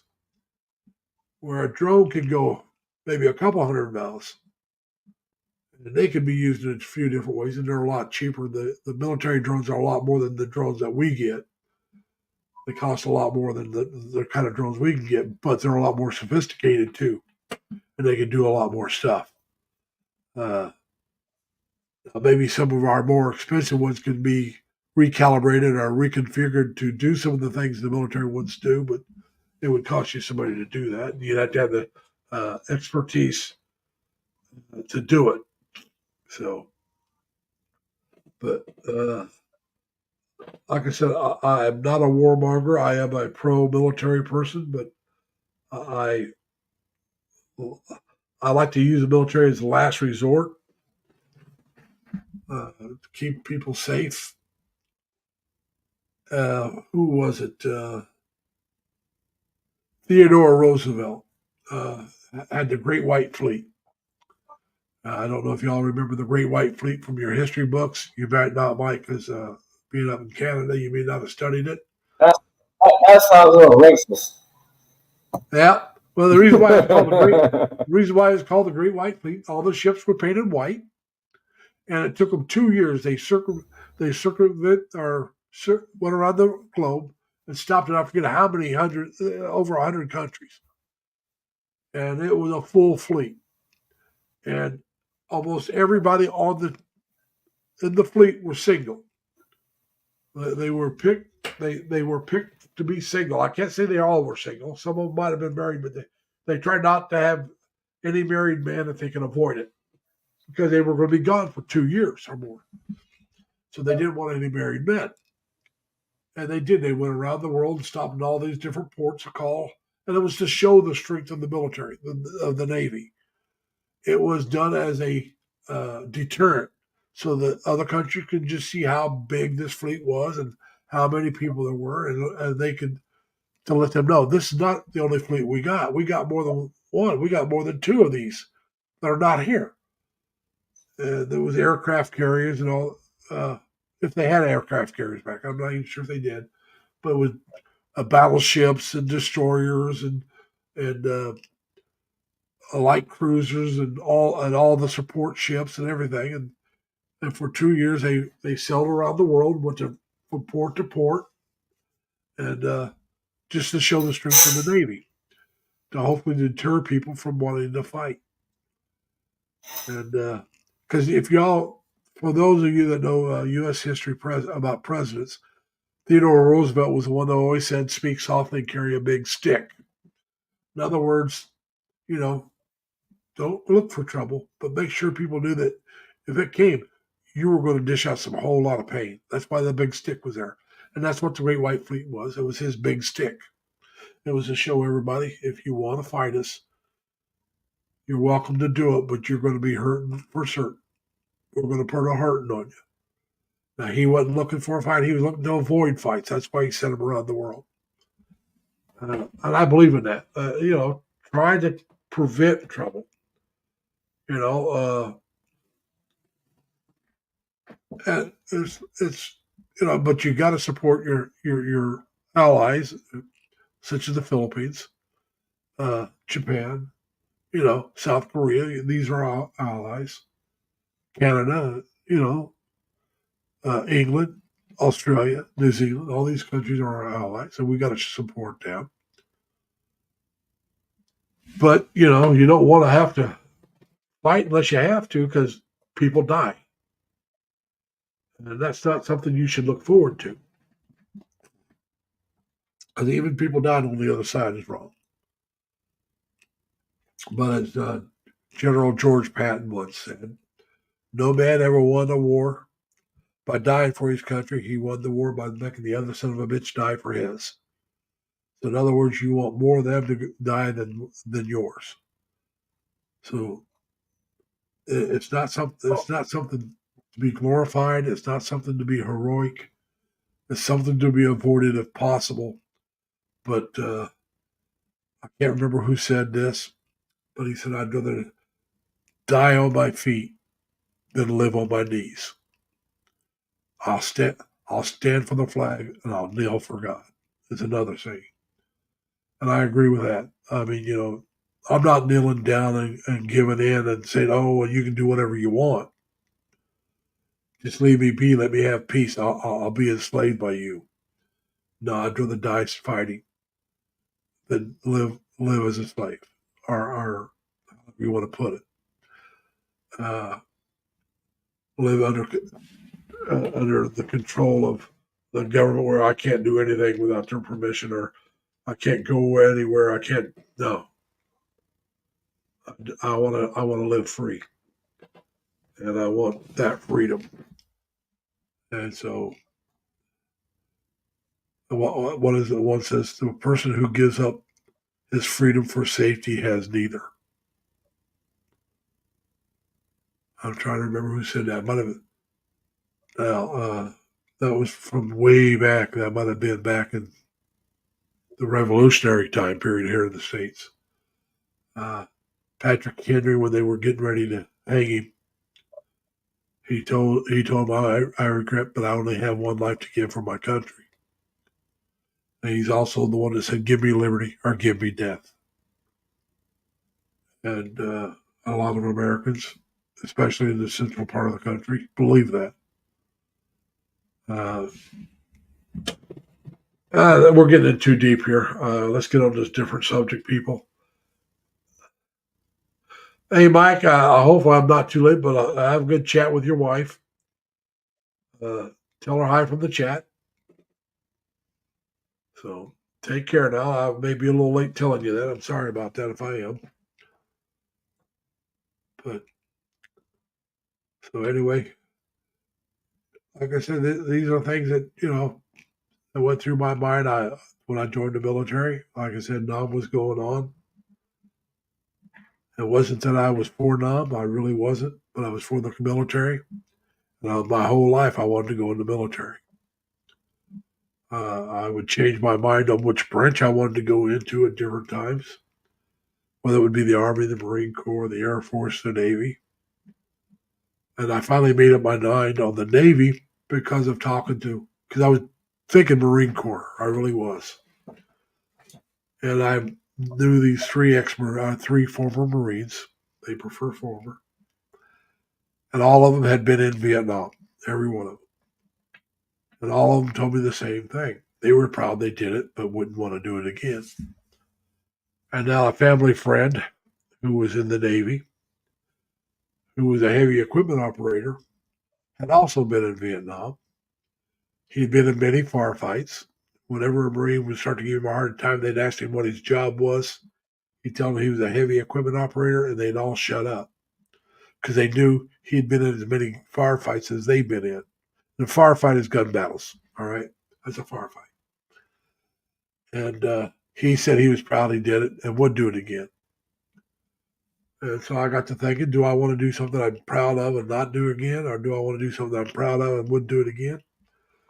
And I changed my mind from Marine Corps to Navy, and I went in the Navy. I loved it. I enjoyed every minute of it. And I would gladly do it again if I was young enough. One of my biggest mistakes was probably getting out. But, that's life. We all make mistakes in some way or another. But I enjoyed it. Like I said, I got to meet a lot of good people, a lot of Filipinos. Like I said, my division was about 1/3 Filipino. Some of my direct bosses were Filipino. They were all very fair, all friendly, very professional, dedicated to the job, dedicated to their families. All of them had their reason for joining the U.S. Navy. Many of them, not all, but many of them joined to do a career and then maybe go back to the Philippines and live and be very well off in the Philippines on their retirement from the military. I know one guy who joined and wanted to do about 6 years because it's the easiest way to get his U.S. citizenship. So that's why he joined, was to become a U.S. citizen. It was the easiest way.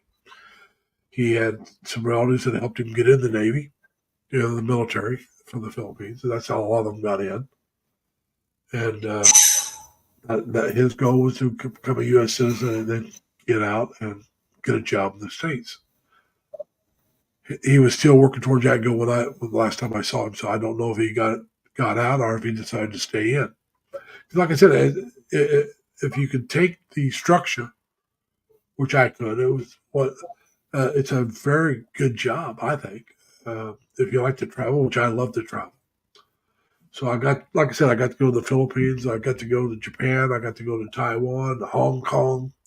I got to go to Hawaii. Made it up to Canada because I was in the service. If I'd have stayed in, I probably would have made it down to South America somewhere. My brother went through the Panama Canal.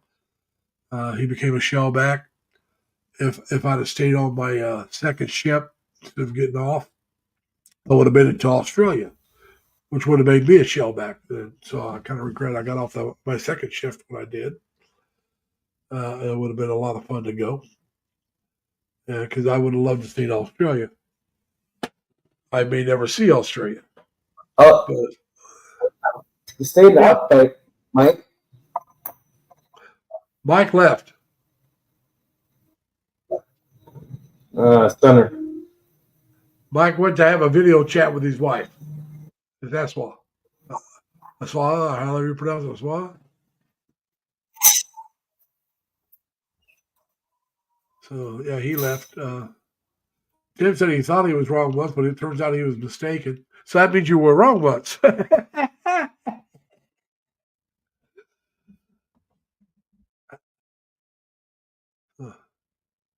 Yeah. But, yeah, so like I said, we all have done something that we wish we continued doing or we wish we'd never done. Every one of us has done probably both of those things. I know I have. And like I said, I would have loved to stayed in the Navy, I think, and did 20 years. And there's a couple of things I wish I hadn't done. I'd done them. They made me part of what I am. But we're not going to go into those things. It's nothing illegal. So it's just that's the way it is. I mean, you have to look at what you've done and learn how to live with it, whether it's good or bad. Just remember whatever it was helped make you who you are today. And try to remember to forgive other people who have made mistakes. Jack, you're get the white circle of death there, buddy. Hopefully you come back up. But so yeah, it's just what you got to do. And maybe I'm so reflective right now on the things.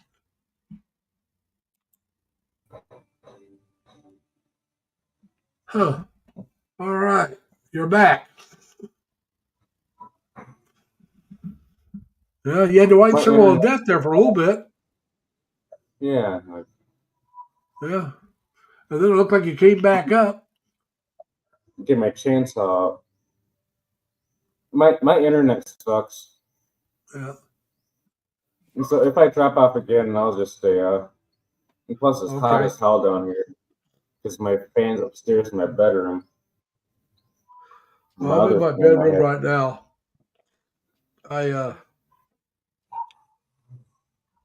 It's not bad in here. My living room, like I said, thankfully, actually it was a week ago tomorrow that my heater went out. I don't know if you've seen that video or not, I showed him replacing it. And it went out on Sunday. I was working when I left the apartment with a friend of mine. I went and picked them up. We went and did some stuff. When I came back, it was no longer working. I walked in. Is it It one was of those- really cool. It was One of cool. those Yeah, it was wall cool. units? Huh? It was one of those. Is it Air one of those conditioned- wall units? Yeah, it's a wall unit. It's a heater, air conditioned unit. A lot like the ones they have in hotels. Those are expensive. Those things are Right. expensive to pay for the bills. Whew. Yeah, but anyway, it went bad. So the next morning, because like I said, I got home later in the evening. It was like, well, they're not going to be able on a Saturday. They probably won't be able to get the part or anything to fix it. I mean, Sunday, they're not going to be able to get the part to fix it. So I called them Monday morning or a little after 5 after I got up. And before I left, hey, girlie, how you doing? I get up at 5 o'clock, about 5 o'clock in the morning, leave for work at 6. So it was in between, probably around 5:30. I called, got a hold of the off hours maintenance line, the emergency line, and let them know what was going on. I told them why I was calling that early. I said, I'm getting ready to leave for work, and I want to make sure you guys know that this needs to be fixed. So I left and went to work. I came home, and I could tell they'd been in, but it still wasn't working.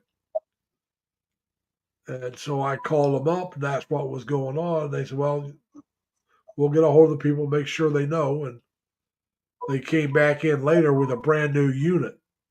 The old one, they weren't going to be able to fix the old one.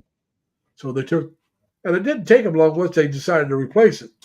They came in, had to take the screws out of the unit so they could take it out, unplug it, unscrewed it, took the unit out, took it out, and put it on their work truck. They brought in the new one, pushed it in, put the screws back in to hold it in place, then plugged it in and turned it on. And my old unit is a lot like the old. Is a lot like the old. Is a lot like the old. Plus a month. Yeah, but anyway, the old unit was a lot like I was paying like 600 plus a month. I don't pay that much. I pay about $160 a month. And but anyway, the old unit, the temperature thing was in the unit itself. The control for the old unit was in the temperature, was in the unit itself. Well, the new one has got a separate thermostat that I have on a different wall. So it's a little more like you'd have in a regular house, but because the thermostat is separate from it. It's on a different wall, so you can set it the temperature that it makes the heat. Uh-oh.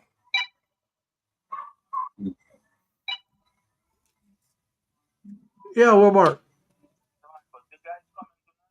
I talked to him today. He's supposed to be there at 11 tonight. All right. What happened was he was there last night, but he fell down on his way back there. He was taking some medicine. He should have came in last night taking that medicine, and so he was there, but they sent him home. I found that out today because I had to call and talk to him. Yeah. So he's not going to take that medicine, so he'll be there. All right. All right. Bye.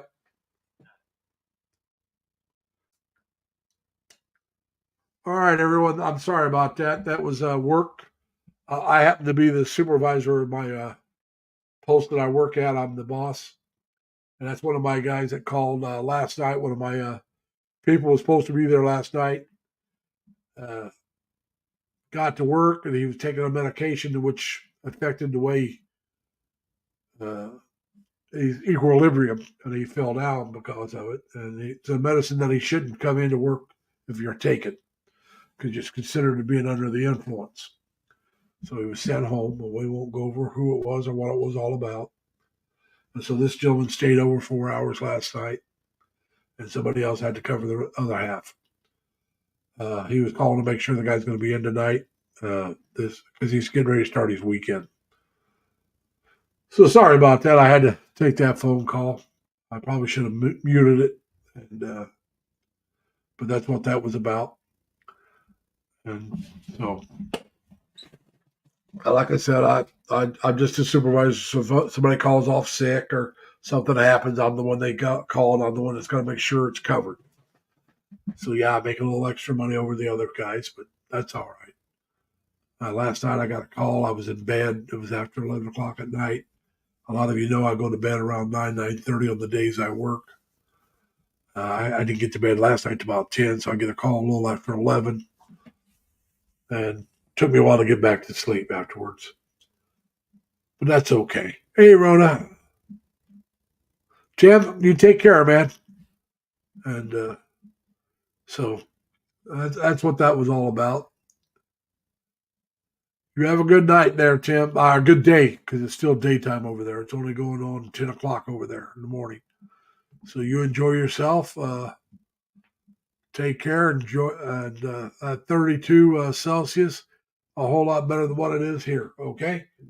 Like I said, right now it's about probably about -7 Celsius here, maybe colder.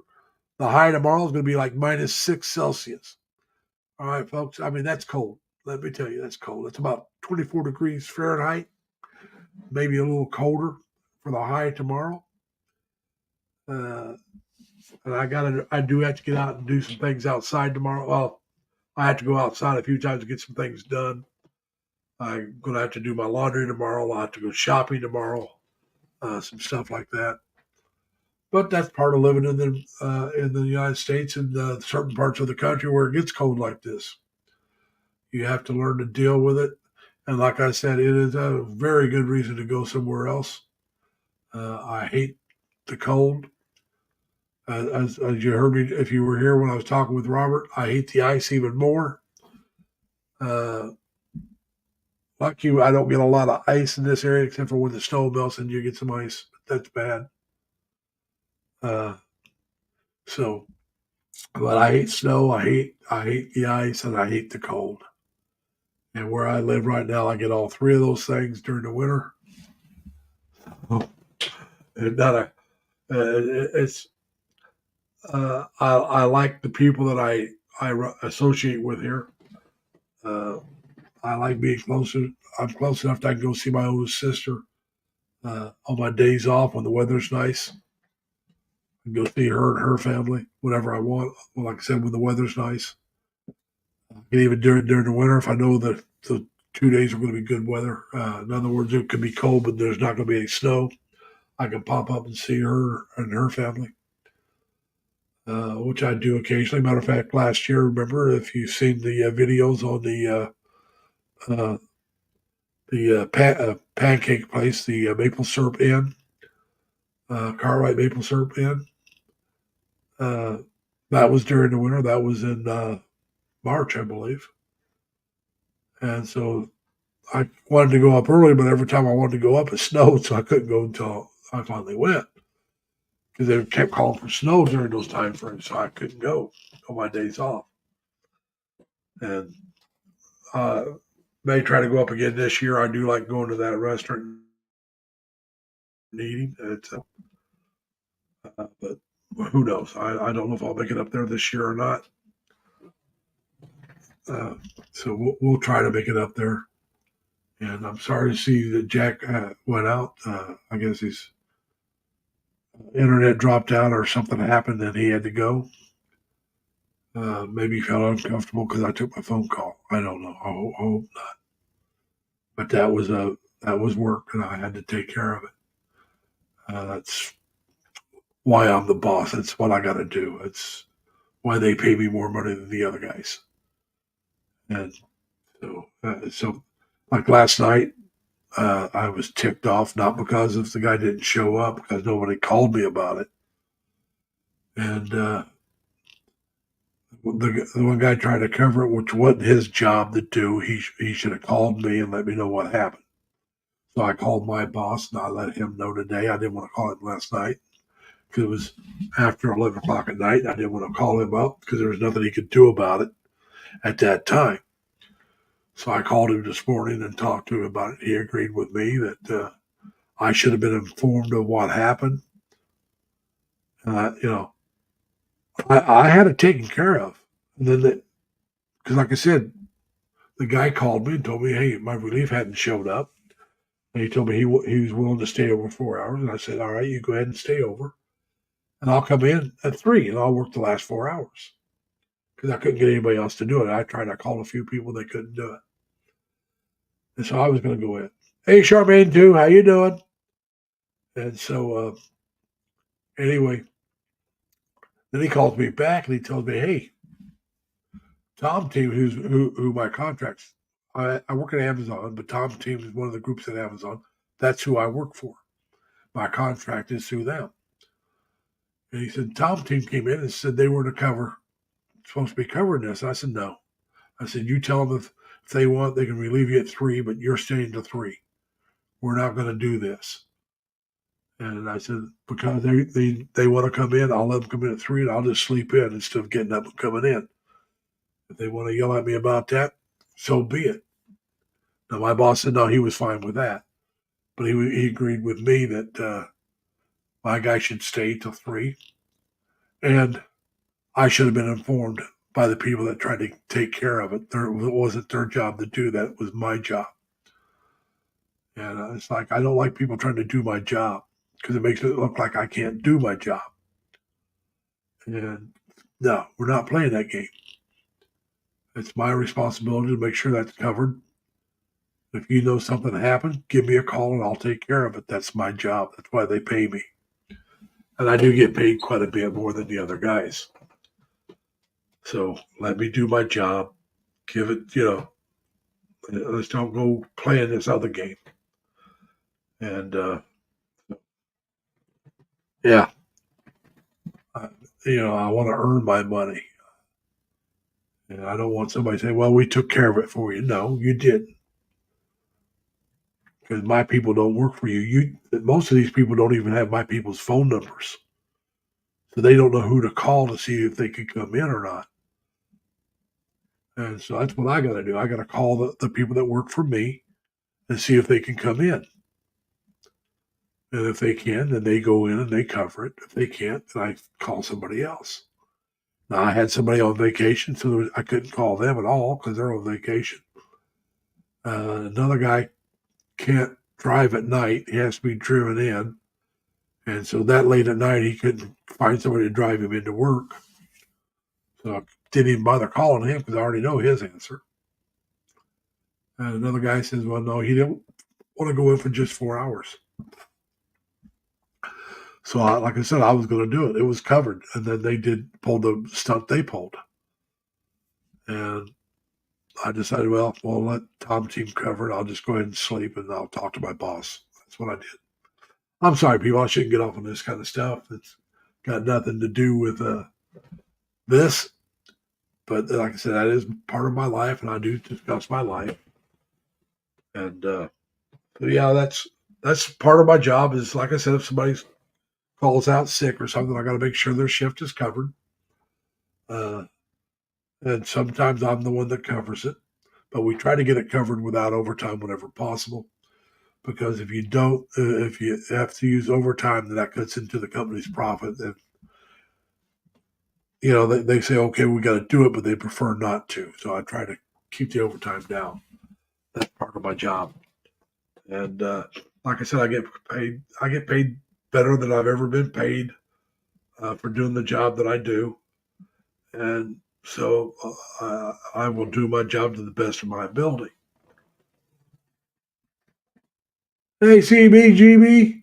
Now, let me tell you something. Now, if you got a channel, CB, just type in the 3 L's, nothing else with it, and it will drop. My Nightbot will drop your link.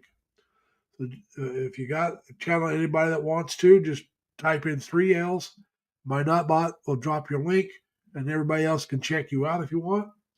I'm going to be ending this live stream here pretty soon. I've been going almost 2 hours, and I'm getting plugged up.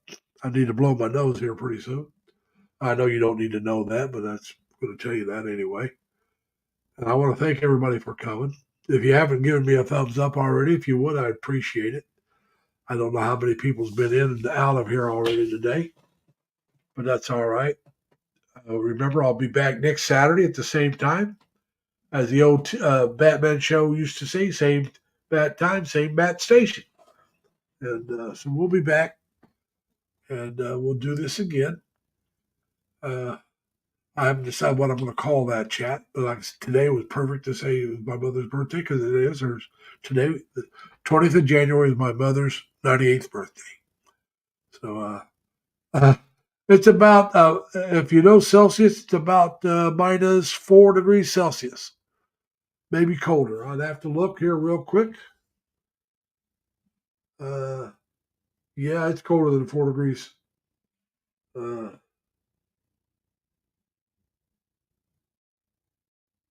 Right now it's 13 degrees Fahrenheit, which means it's about minus 8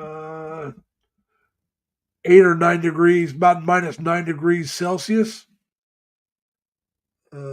Tomorrow, the high is going to be minus 6 Celsius, which is going to be around 24 Fahrenheit for the high. That's the high. So it's nice and cold, which I'm not. Those of you that know me know I hate the cold. The things I hate more than the cold is the snow. And the thing I hate more than the snow is ice. And where I live, you get all three every winter. So it's not really my favorite. Yeah, burr. I agree with you, CB. Burr. Hey, crazy kid, how you doing, man? If anybody wants to come up, come on up, or otherwise I'm getting ready to shut her down. They were saying it was snowing earlier. Now maybe because it dropped off some more, it might have finally quit. But they were calling for light flurries. They weren't calling for any heavy snow. So the crazy kid's coming up. How you doing, crazy? Not too bad. How you doing, my friend? Oh, not bad, not bad. Trying to stay warm. I hadn't even left the apartment today. It was just, I've looked outside, opened the door once or twice. It's like, nah. Yeah, you look at it, you go, oh, hell no. No, but I got to do it tomorrow. I mean, I had to decide whether or not to do it today or tomorrow, and I decided I'm just going to be lazy today. So yeah, that's part of my name. Got to be lazy once in a while. Yeah. And yeah, I got some new mics. Oh yeah, I see that. How And you I like tell you, it? these things work great. Oh, that's good. Now I'm going to mute myself. You go ahead and tell everybody about yourself, and I'm going to start my camera and mute myself for a minute because I got to blow my nose. Okay, doke.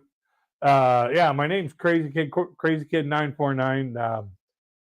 Stand-up comedian, and I do reactions on my channel for music, all kinds of different music, from heavy metal to opera to classic to religious to whatever. The one thing I will not do on my channel is promote a artist or a song that is, that does not fit well for me to promote. So Understandable. Yep. I would not promote songs that promote violence. Yep. Racism, Racial disparity. yeah, sexism. Yep. None of that stuff's going on my channel. No. I watch every video before I do a reaction to it.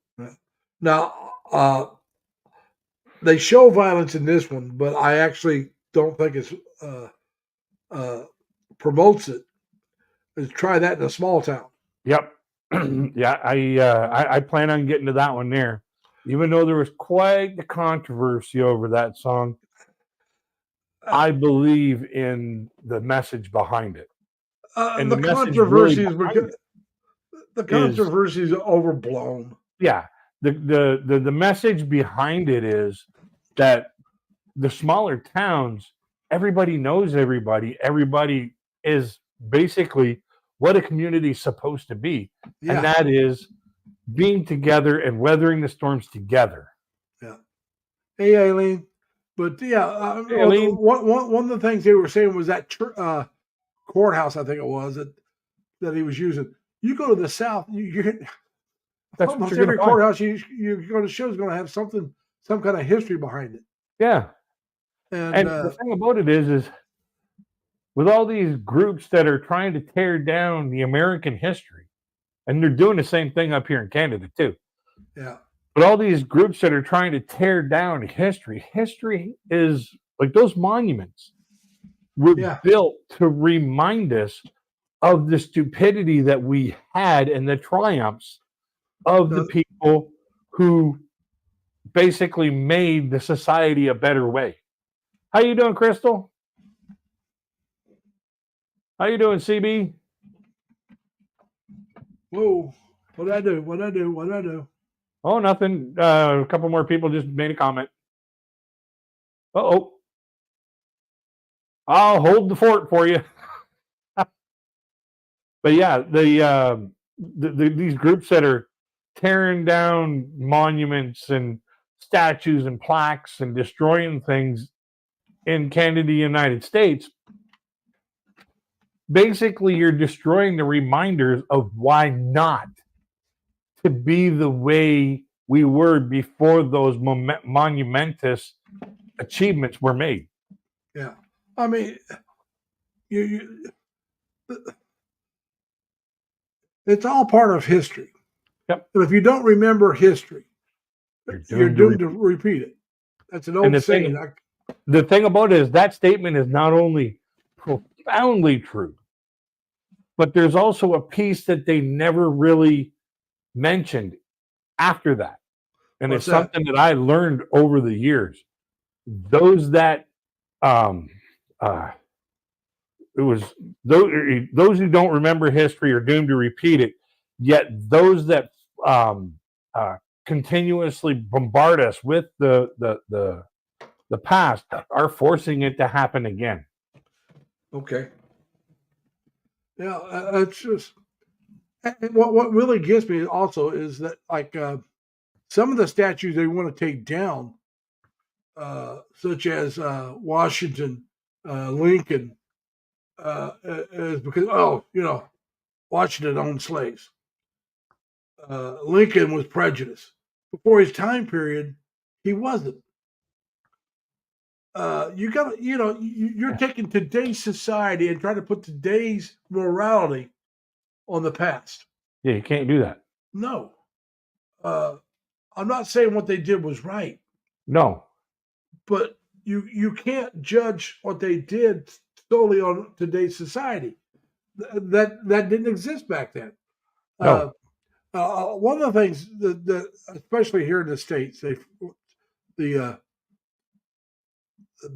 race baiters, I'll say, they seem to forget that we fought a war to end slavery. Yep. And we also helped blockade, along with England, the African coast to keep slaves from being taken out of Africa. We were part of the Armada that tried to stop that there too. Yeah. And they don't seem to forget, and they also seem to forget that yes, a lot of blacks were bought and sold in the United States. That's history. But and there's one movie, the Warrior Queen or something like that. Okay. That was one of these woke movies that just came out not too long ago, which they get wrong, and I think they did it intentionally. No white man ever went into the country and grabbed a black and took him to the coast to sell. No. That was all done by blacks. They were selling each other. Yeah. I mean, the whites did not go in country and capture the blacks, but that Warrior Queen or whatever it was called, from my understanding, I've not seen it, but from what I've heard from the reviews, that's what they were trying to show, that she was stopping the white man from going in there and getting the slaves. No, she didn't. She might have stopped slavery in her area, but it wasn't the white man going in there and getting slaves. It was other blacks going in there and doing it. Yeah. The tribes themselves they were at war. A lot of the tribes were at war, just like Native Americans, and they seem to want to gloss over that as well. And they, instead of killing the guys, if they could catch them, they take them to the coast and sell them. Yeah. That was more economical, feasible for them than just to kill them off. Yeah. But before they would just kill them off or make them slaves for their own tribe. Yeah, but they found a way to get rid of them without having the conscience. Yeah, without having to kill them. Hey, And Mingay. a lot of Native Americans, and like I said, I'm part Native American, Yeah. but a lot of Native Americans today want to gloss over the fact that before the white man came, they weren't at peace with each other. Nope. They were at war with each other. But you seem to they seem to want to make you think that we lived a very peaceful harmony, peaceful life. We lived in harmony with each other. No, you didn't. You had your own wars and stuff at times. Now there was certain tribes that got along with other tribes, but there was other tribes that they tried to kill each other all the time. Yep. And that happened even after the white man came. There was that was happening long before and long after. Yeah.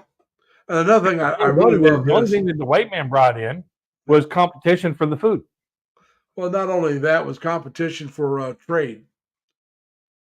The tribes closer to where the whites lived controlled the trade with the whites, which was the guns, the steel knives and stuff, and trading their beaver for this kind of stuff. Yeah, or their pelts, whatever kind of pelts it was. Yeah, and so they would actually get in fights over the trade with each other. Yeah, because the ones that had the trade with the whites didn't want to give it up, and the ones that didn't have it wanted to be able to trade directly with the whites, so they didn't have to pay this other tribe, basically a middleman. Yeah. By the way, wish your happy birthday for me. Yeah. But so yeah, there was a lot of disinformation going on. Yep. Yeah, but I got some good news for you. Hey, Pamela, go ahead. Monday I applied for YouTube Lite. Tuesday, or by the end of the day Monday, I was approved. For what? YouTube Lite.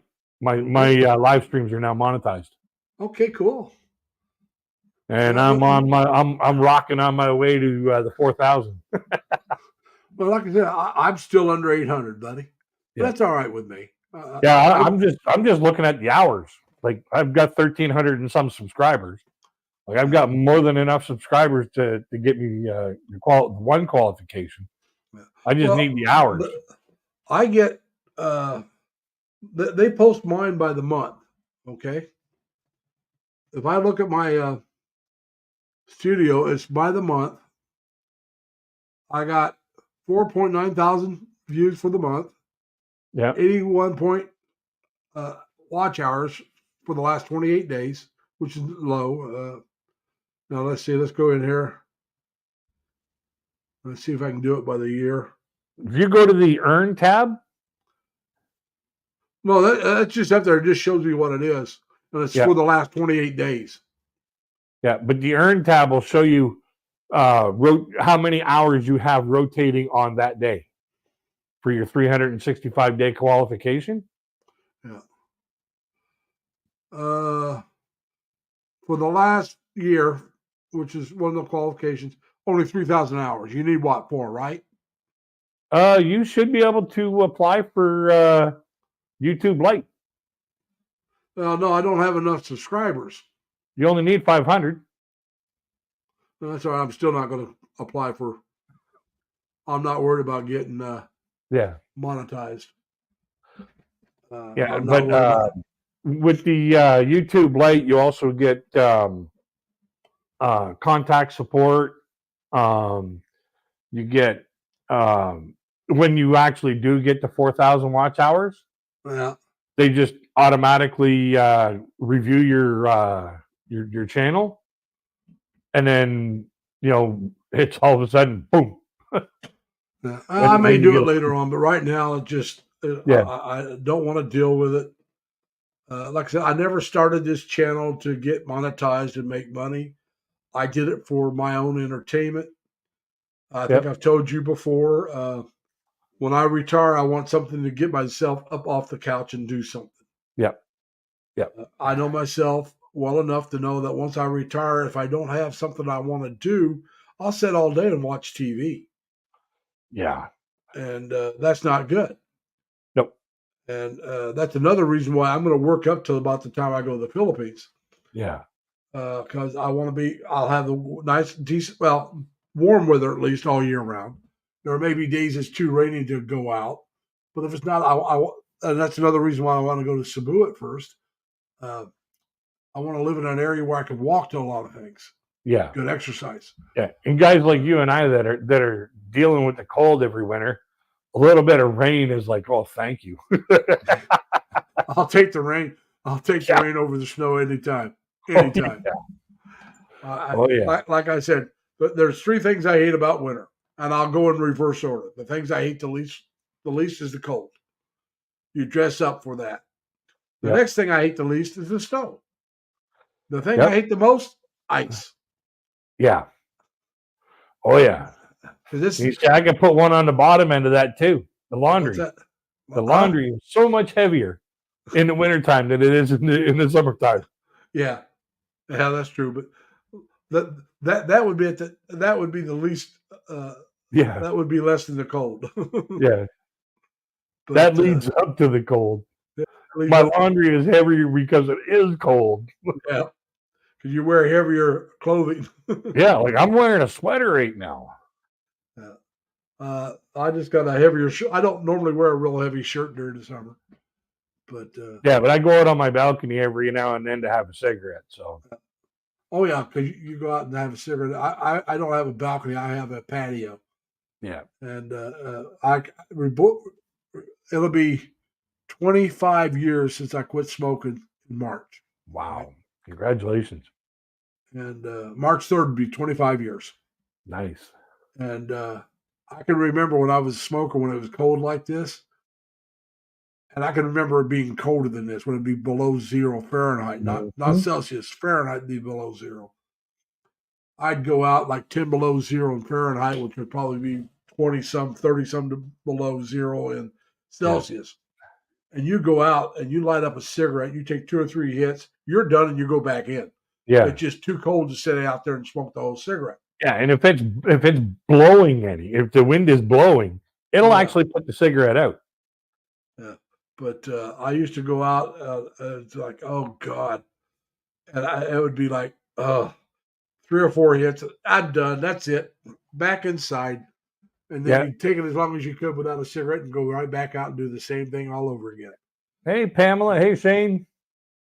Hey, Shane. Welcome. Pamela showed up a little bit ago. Mingay's here again. Yep. Crystal's still here. Yeah, Crystal's been here for a while.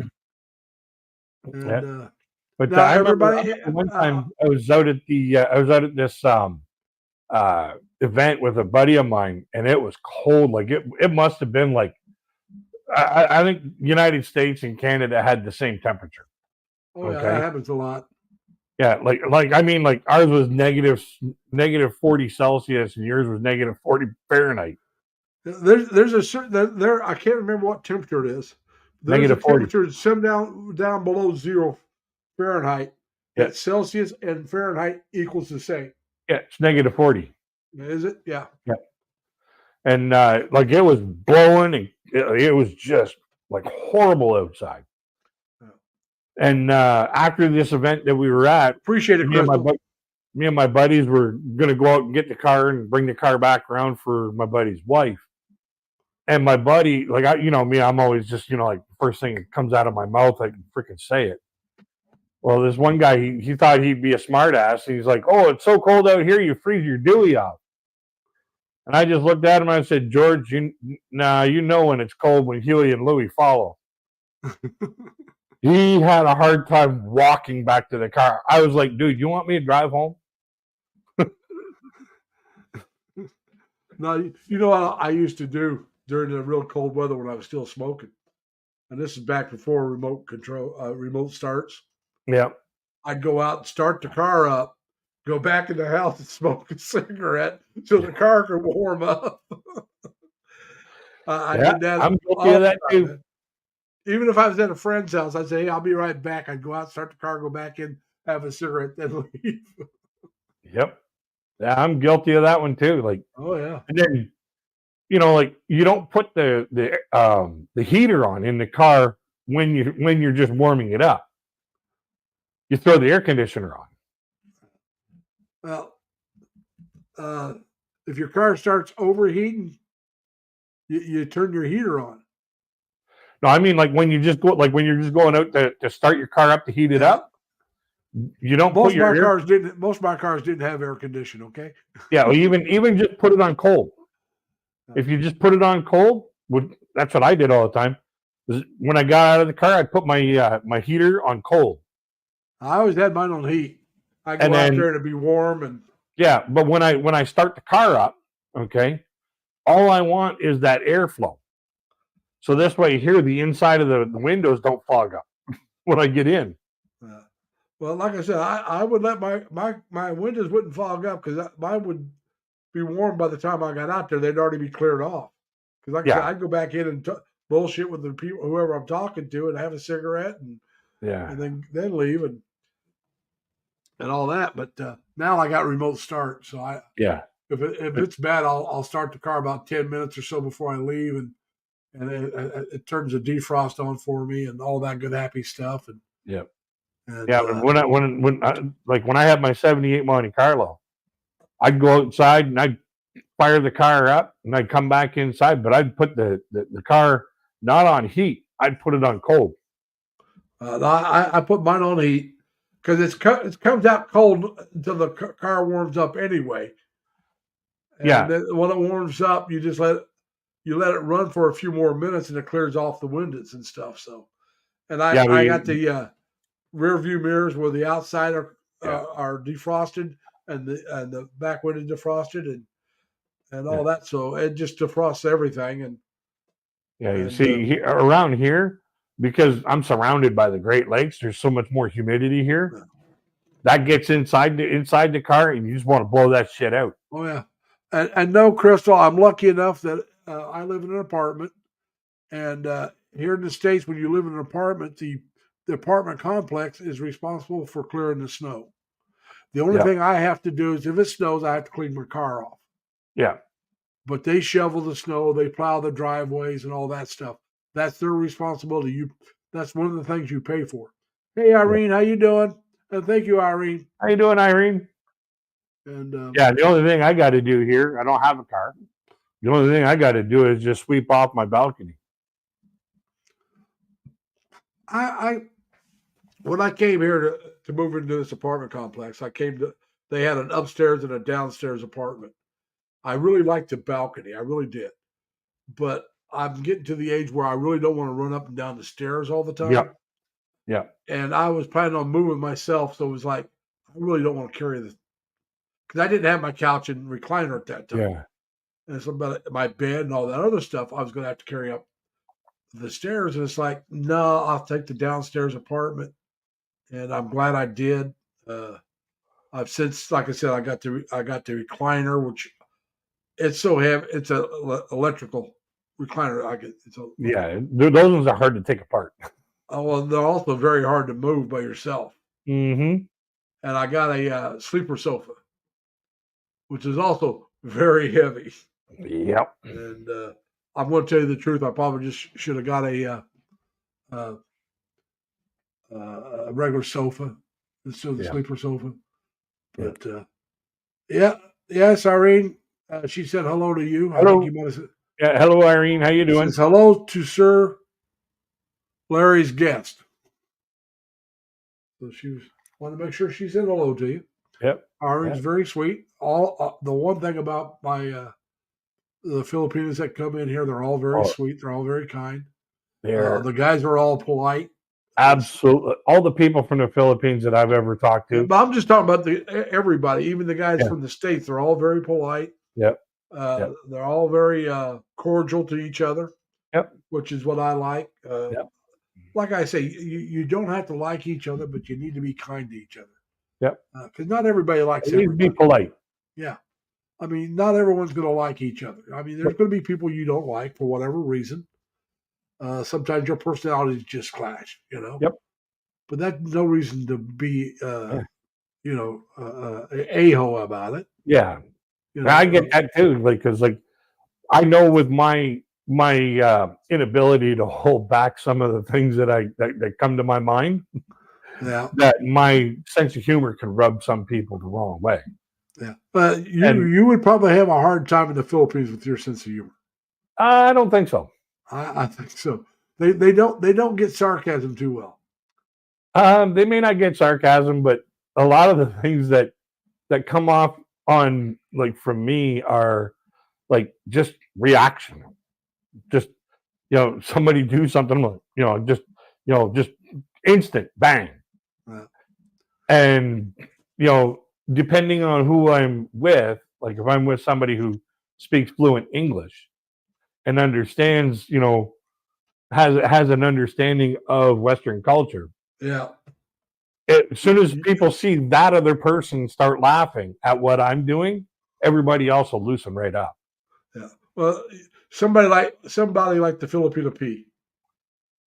The Filipina P, Well, I'm saying she understands Western Yeah. culture. She speaks English very. I'm not Yep. saying her per se. I'm saying somebody No. like her. yeah, somebody like her, like the Filipina P, Rowena from It's Wing, Lynn from I watched Philippines. It's Wang, but I don't know how well she knows our culture.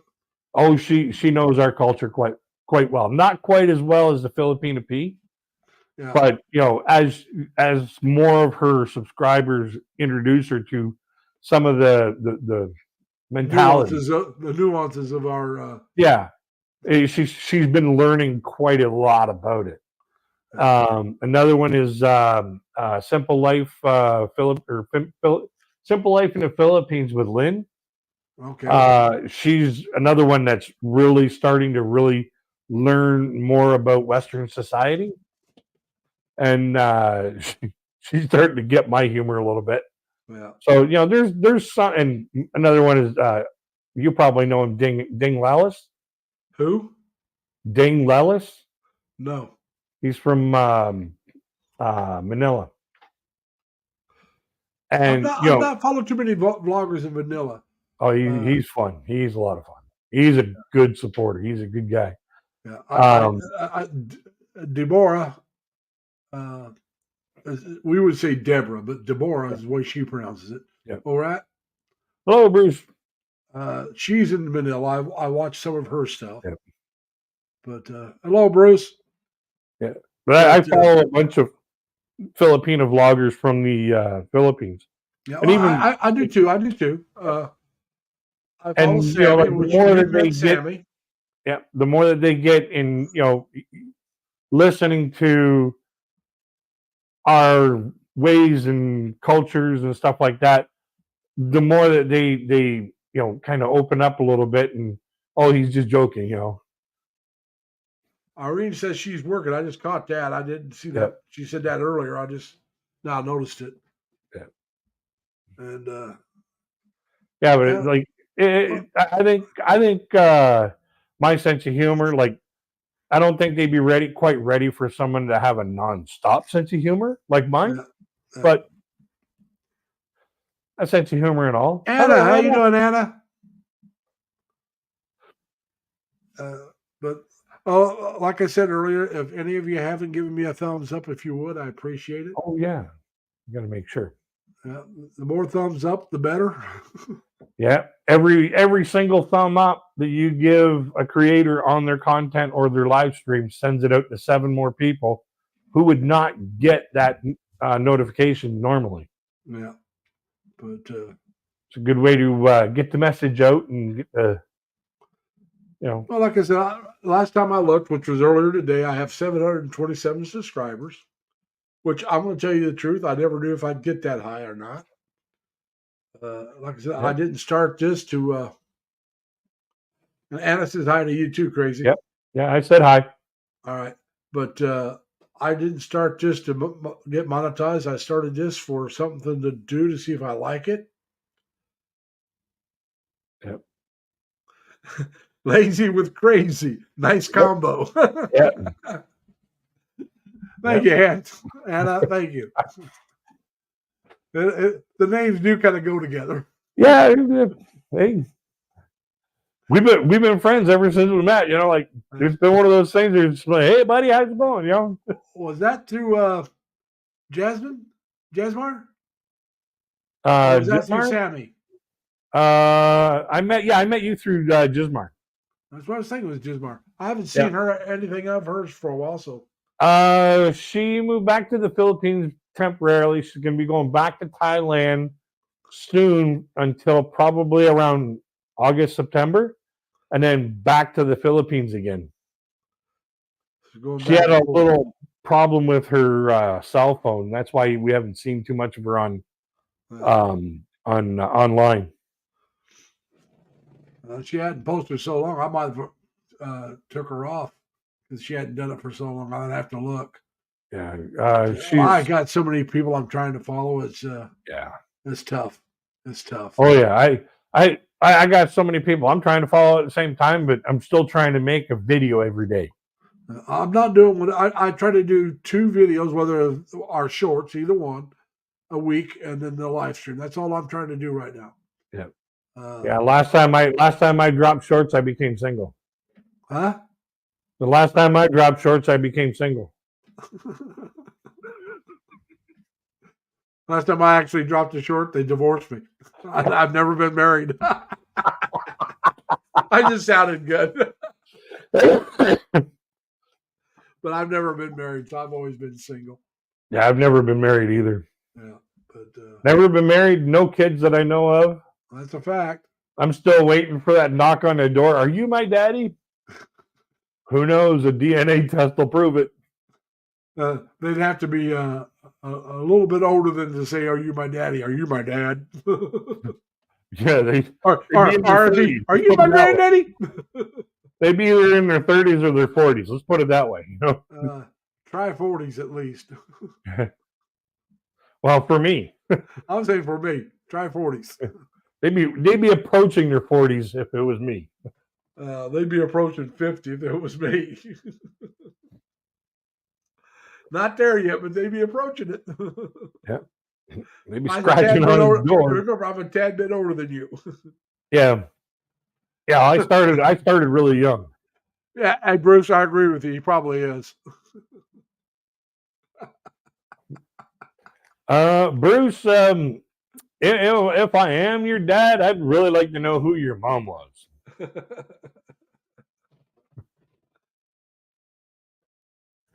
Because if your mom is the one I'm thinking of, I'd really like to get back in touch with her because she was cool. Yeah, but judging by the picture there, you look pretty close to about you'd have to be up in your 30s anyways, high 30s. That'd be a little too young to be mine. What's that? I said that'd be a little too young to be my kid. Yeah, if you're in your high 30s. 44, yeah, too old. You ain't mine. I'd have to do some mathematics to find out, but that'd be close. You might be in danger there. Let's see.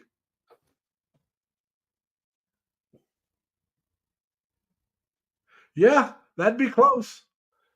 I would have been 8. I didn't start that young, but it wasn't long after. That might be just a little bit too young, by a year or two. Depends on what his birthday is. Because the youngest one, and remember, I'm going by not the girl being pregnant, but the last time I left somewhere. But the girls always knew where I was going. I mean, they always had my ad, knew how to get a hold of me. I'm trying to think. That would have been 77 would have been the last time that I can think of. And so that would be 46 or thereabouts. Yeah, somewhere around there, 46, 47. But like I said, any girl I ever went with always, if when I got transferred, knew where I was going. So they know what ship I was going to. Yeah. And so they'd be able to get a hold of me. So I don't believe I have any kids. Yeah, I don't believe I have any kids either. But Oh, Bruce, we know you were just joking. Yeah, it was good for a fun conversation. He goes, "Thank God, crazy, we figured this out." Yeah. Yeah. Yeah. Yeah. The funny thing about it is, everybody says, "Oh man, you're going great. You're going great." Yeah, I'm greater than my dad. My dad is Great. 75 this year. Wait, great? What great? Yeah, well, That's my white. dad's 75 this year. Yeah. Well, I'm 70, so your dad and I Yeah. are close to the same age. Yeah, Like I said, and my mom's- I'm grayer than he is. My dad's he's kept most of his dark hair. yeah. Well, Me, I'm my grandfather, my mom's dad, was Snow White by the time he was Yeah. in his 40s. Snow White. Now, I don't know about his beard because he never grew a beard, but his hair was Snow White. Now, his son, my Uncle Everett, at 92, had mostly black. Still Yeah. had most of his hair was still black. Now, my grandfather was German. Yeah. And like I said, my grandmother, my mom's mom was Native American, half Native American. Mhm. And so he took up, he had the black hair of the Native Americans. So did my mother. My mother's got more gray hair now, but when she was younger, her hair was darker. But Mhm. it's, like I said, she's much older now. Now her hair went more gray than my Uncle Everett's. But then again, she had 7 kids and he had no kids. She had her. My younger brother Gary and myself probably put most of the gray hair in my mother's head, Yep. But yeah, like I said, she had. Well, actually, she had 8 kids, but only 7 of us lived. I had a brother between myself and my younger brother didn't make it home from the hospital. I don't know if it was a miscarriage or stillborn. I just know I had a brother that never made it home from the hospital. I just don't know what happened. Yeah, there's a brother. There's a brother between myself and my brother that never. Yeah. My mom miscarried in between my brother and I. Well, my mom, I'm thinking it was either stillborn or he died shortly after birth. Okay, because and I found out more about this last year when I was home visiting with my mom because she never really talked about it much. I knew there was a child between myself and my younger brother from my relatives. My dad came off the road from driving cross country because my mom was in a big she was really depressed after losing my brother for a while. So my dad came home to help with my mom and help with around the house and be home every weekend to, till my mom got better. That's when she had my younger brother. And then he went back to cross country. But she never discussed that with me, Yeah. But like I said, my older siblings, I got a sister 10 years older than me. She remembers a lot more about it. Yeah. But my oldest sister, who's the one that lives here in New York, was like a surrogate mother to me. She took care of me quite a bit when my mom was going through the depression of losing my brother.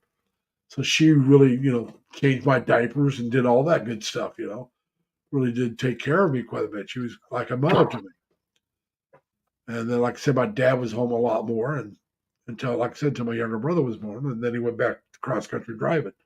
Yeah, because you make a lot more money. And was at that time 6 kids, a little more was needed. My mom didn't work outside of taking care. I shouldn't say she didn't work. She didn't have an outside job. Yeah, I mean, taking care of 6 kids in a house is work. I don't care what you say. Taking care of children is an important job. Oh yeah, but like I said, you also got the house you take care of and all that. So she worked until my dad went on total disability. Then she worked outside the house, and his kids helped take care of the house and to help make up for the loss of income. Yeah.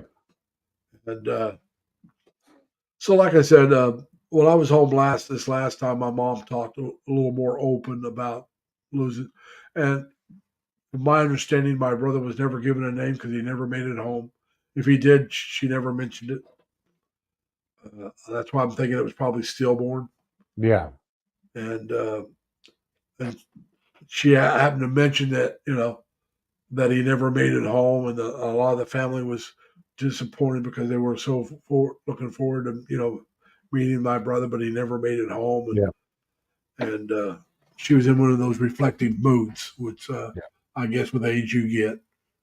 And so that's how I found out for sure. I always heard that it was probably a boy, but I wasn't positive until my mom said it.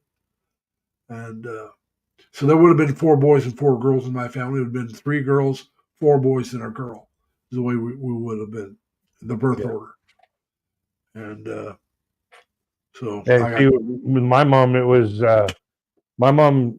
She always told the story when they were talking when the women got talking about their having children days.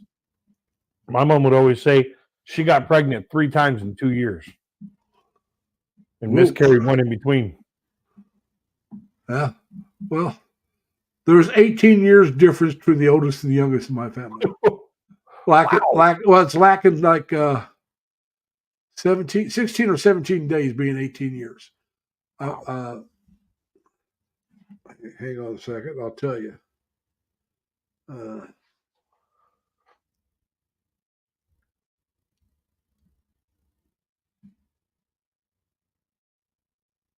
Yeah, 17 days. My oldest sister was born on the 18th of April, and my youngest sister's April 1st, Oh, April wow. Fool's Day. And that's all the difference there is between being 18 years difference. My oldest sister was a senior in high school when my little sister was born. She's just graduating high school. Yeah. Well, come to think of it, my cousin Jeff, he just turned Thank you, Ann. Thank you, Bruce.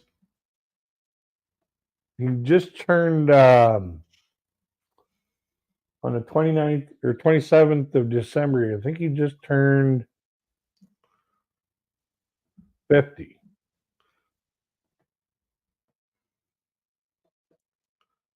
Yeah, I think he just turned 50 in December. Yeah. His sister, 1 month earlier, on the 29th of November, turned 29. Yeah. Or no, 28. 28, sorry, 28. Well, I got cousins. The day they were born, they were aunts and uncles. Mm-hmm. Their older siblings are that much older. And then I have a friend of my brother's, and I also know some other people the same way. Their oldest siblings are half siblings. My dad's best friend, Harry Dabbs, and his wife, first wife, and my mom were great friends, and they ran around together. Harry was a truck driver like my dad. Yeah. And they were married for I forget how many years, and their kids were Spread out. well. They were well. No, they had 3 kids, but they were close to the same age. Well, his first wife died, and he married a younger woman, and had 2 more. Was it 2 or 3? But she already had a kid, and then he had 2 more with her. The Brady Bunch. Yeah, and so, but I mean, there's like the oldest one was 20, 30 years older than his next. Wow. Yeah. Because and I know another guy that this is the guy my dad worked for. Same thing. Yeah. He had 3 kids with his first wife. He dies. He gets remarried, and every one of his kids is old enough to be his other kids' parents. He had 3 more kids. Yeah. His second wife, and all the kids were old enough to be their parents. Yeah. They were all 20, 30 years older than them. I knew a little girl who actually who was in the same class as her uncle. Yeah. My brother had friends that was 2 guys though. It was a guy that was in the same age as his uncle. Yeah. Like, can you imagine going to school? Your uncle would be like, who's that sitting beside you? Oh, that's my Uncle Jerry. Yeah. What do you mean, Uncle Jerry? Yeah. Oh yeah. Well, like I said, now talking about strange things though. I went to school with a kid, and everybody knew him because of his name. All right. His last name was True. What do you think his first name was? Last name was True. Mm-hmm.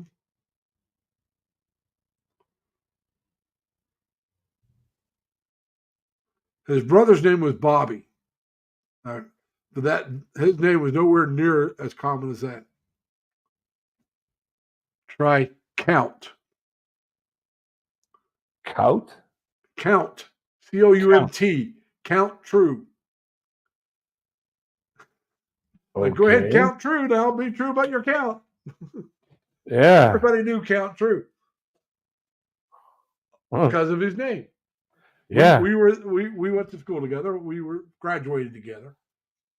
And years later, I met his fiance at the time. As far as I know, they got married.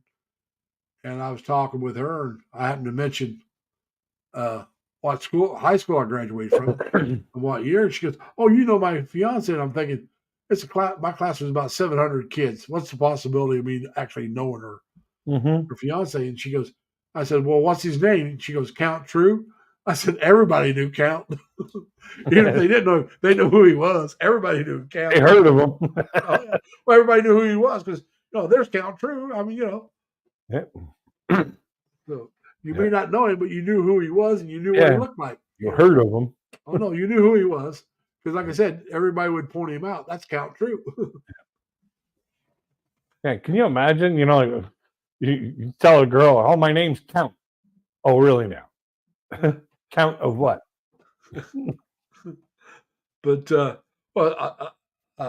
when I was working up in Henrietta, which is a suburb of Rochester, I knew a guy that he would have been the perfect. There was a couple of them that had the perfect name to run around with to meet chicks. The guy's last name was Stop Chick. Stop check. Stop Chick. Stop check. CHICK. Stop Chick was his last name. So couldn't you imagine getting in a crowd, have Stop Chick move away, and have some girl walking by, "Stop Chick, Stop Chick." And the girl goes, "Who are you yelling at?" "My friend Alex." "Come here, Alex. Show her your ID." And then another guy I worked with, his last name was Udovich. Okay. Udovich. Yeah. If you say it real quick, she might think you're saying you the bitch. Yep. So you yell, Udovich. Who you calling a bitch? Nobody. Udovich, come here, man. Show her your ID. So that would be the icebreaker to meet the girls. Yeah. I thought they would Well, be great I guys knew to go around with. my mom knew a guy when she was going to school. His last name was Hogg, Hog? and he wanted boys, but he ended up having twin girls. And you will never guess what this disgusting pig named his little girls. Piggly Wiggly? Ima and Yura. I'm a hog, you're a hog. My brother went to school, and I tried this one. His first name was Peter. Guess what his last name was? Piper? Eater. That would be Worse. traumatic in today's society. Yeah. Yeah. I'd be like looking at my ID and going, "Okay, what's my middle name?" Oh, yeah. And can I sue my parents? Yeah, no shit, eh? And the thing about it is, if his middle name was Harry, he hasn't got much of a leg to stand on. Yeah. He's better off just going to the court and getting freaking everything changed. Come up with a new name. Yeah. But yeah, Because if he decides to go with, switch the middle name for the first name, yeah. it's no longer Peter Harry Eater. It's now Harry Peter Eater. Well, just drop that first name altogether. Yeah. Even then, I'd still just go PH. Yeah. PH Eater. No, I'd just change that last name. Yeah, I'd change the whole thing. But no, I just it's some strange things that parents name their kids, Yep. without thinking about how it's going to affect the kids later on. Well, you take a look at me and my brother. Like my brother and I, we have the same initials. Yeah. Like KRSJ. we go into the bank and they expect it. They tell us to, write our initials. Well, we have the same initials. So my brother, he chose just KSJ, and I put in the R for a different, like to differentiate them. Yeah. Well, I'm lucky now. My brothers and myself, our initials are all different. But my younger brother and I, our name is twin names. I'm Larry. He was Gary. Yeah. 5 years Rhyming. apart. Yeah, Larry and Gary. Now, my older brother's name was James. So, and my real name is Larry, not Lawrence. It's on my birth certificate as Larry. But you'll be surprised how many people, teachers, principals, and others, tried to tell me my name was Lawrence. And I'm in grade school, and I hate being called Lawrence because of this. I'm in grade school, and I have the teacher ask me what my name is, and Larry Lee. No, what's your real name or full name? And I said, Larry Allen Lee. No, what's your real name? Larry Allen Lee. No, your name is Lawrence. Your family calls you Larry. And I said, my name is Larry Allen Lee. No, your name is Lawrence. And she kept saying that. And now, at the time, I didn't know what the words meant. I knew the older kids would use these words when they were mad. And so, look, GD, my effing name is Larry.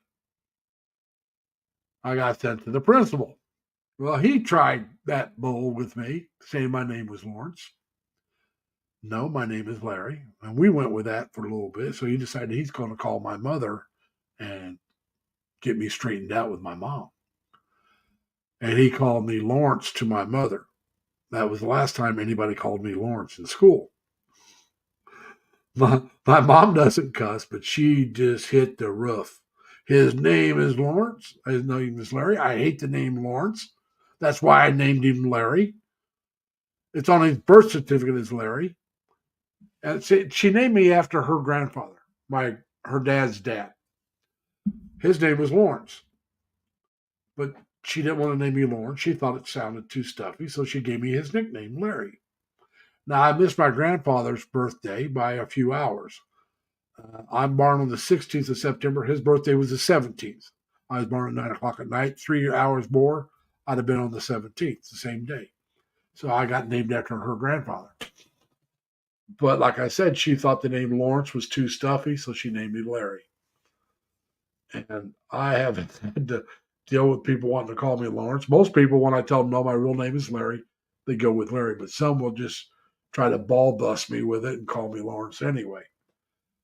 And like I said, if it wasn't for the bit, I can't hear you.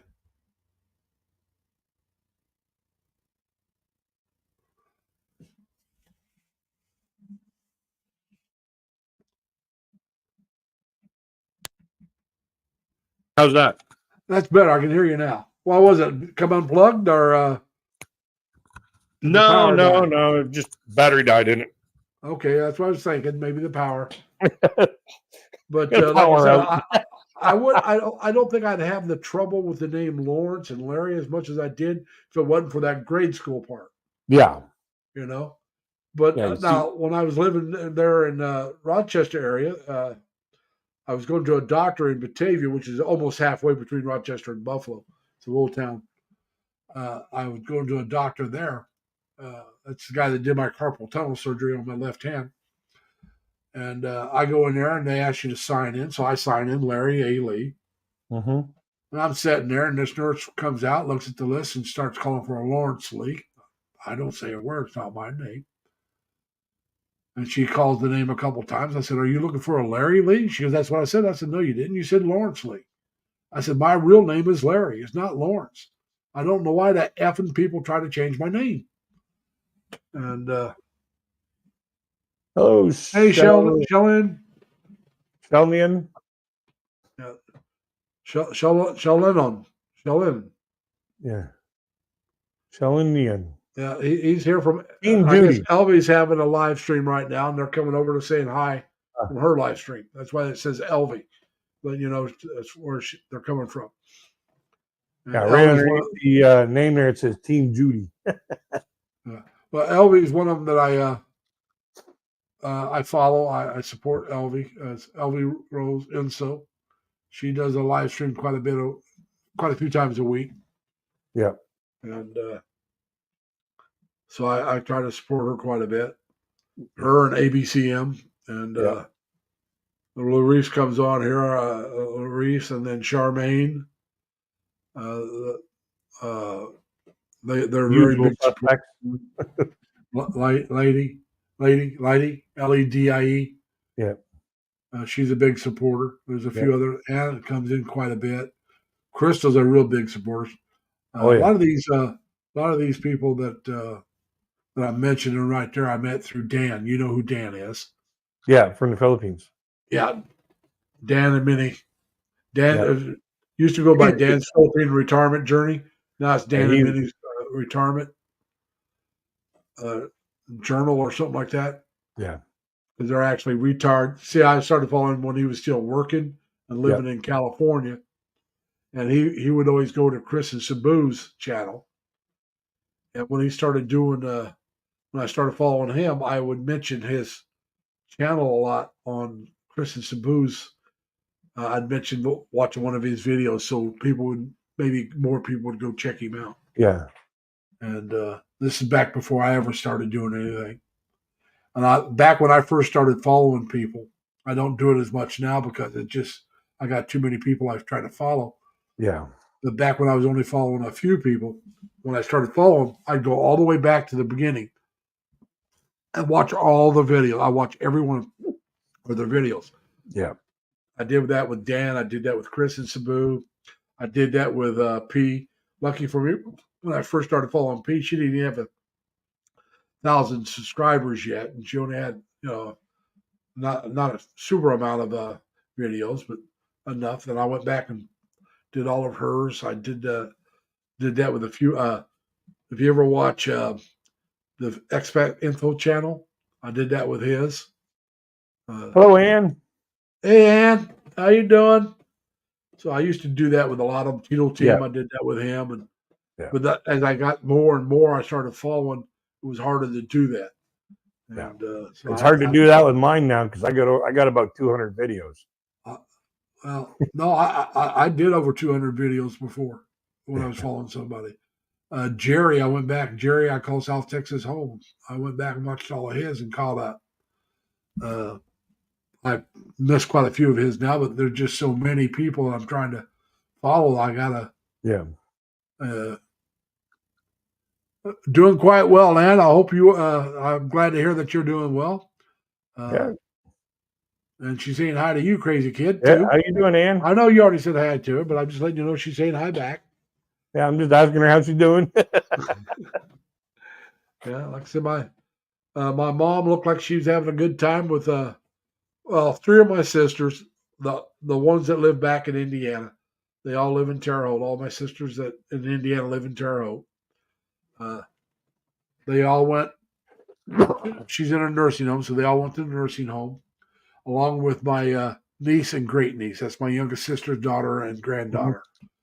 Now, my one sister took the picture that I put up on one of my Facebook accounts. I'm not sure which one, but it's up on one of my Facebook accounts. I think up as a reel, but it's shows my mom and them there at the party. Yeah, it didn't show anybody else there. I don't know if there was anybody else there besides the staff. I really don't know. Because, like I said, I can't really call my mom anymore. She doesn't hear very well. You call her, she doesn't hear the phone to answer, so she won't answer the phone. And she can't hear you on the phone, so I call my sisters to see how she's doing. I didn't call today because, like I said, I knew they were going to be there. And like I said, my one sister, which is sitting down, that's my sister Ruth Ann. She's got MS. And then my youngest sister, she's in decent health. She's early 60s. Like I said, she's only 62. She's a youngster. She'll be 63 in April. She probably doesn't want me telling people that. But that's just life. And But then, like I said, the other sister that lives back there, she's the one taking the picture, I'm sure. Yeah. Unless she wasn't feeling well and didn't go and somebody else took the picture. Yeah. But I'll find that out later. But like I said, my niece and great niece were there as well. Now, they all go to visit my mom every week if the weather permits. Yeah. Now, they don't go at the same time. Now, my two sisters that live together, Ruth Ann and Alta, they go together because they live together. So they go together. Carla will go once or twice a week. Amanda, which is my sister Carla's daughter, and Kaylee, which is her granddaughter, Amanda's daughter, they go at least once a week as well. LV, how you doing? Thank you for sending everybody. Are you still doing a live?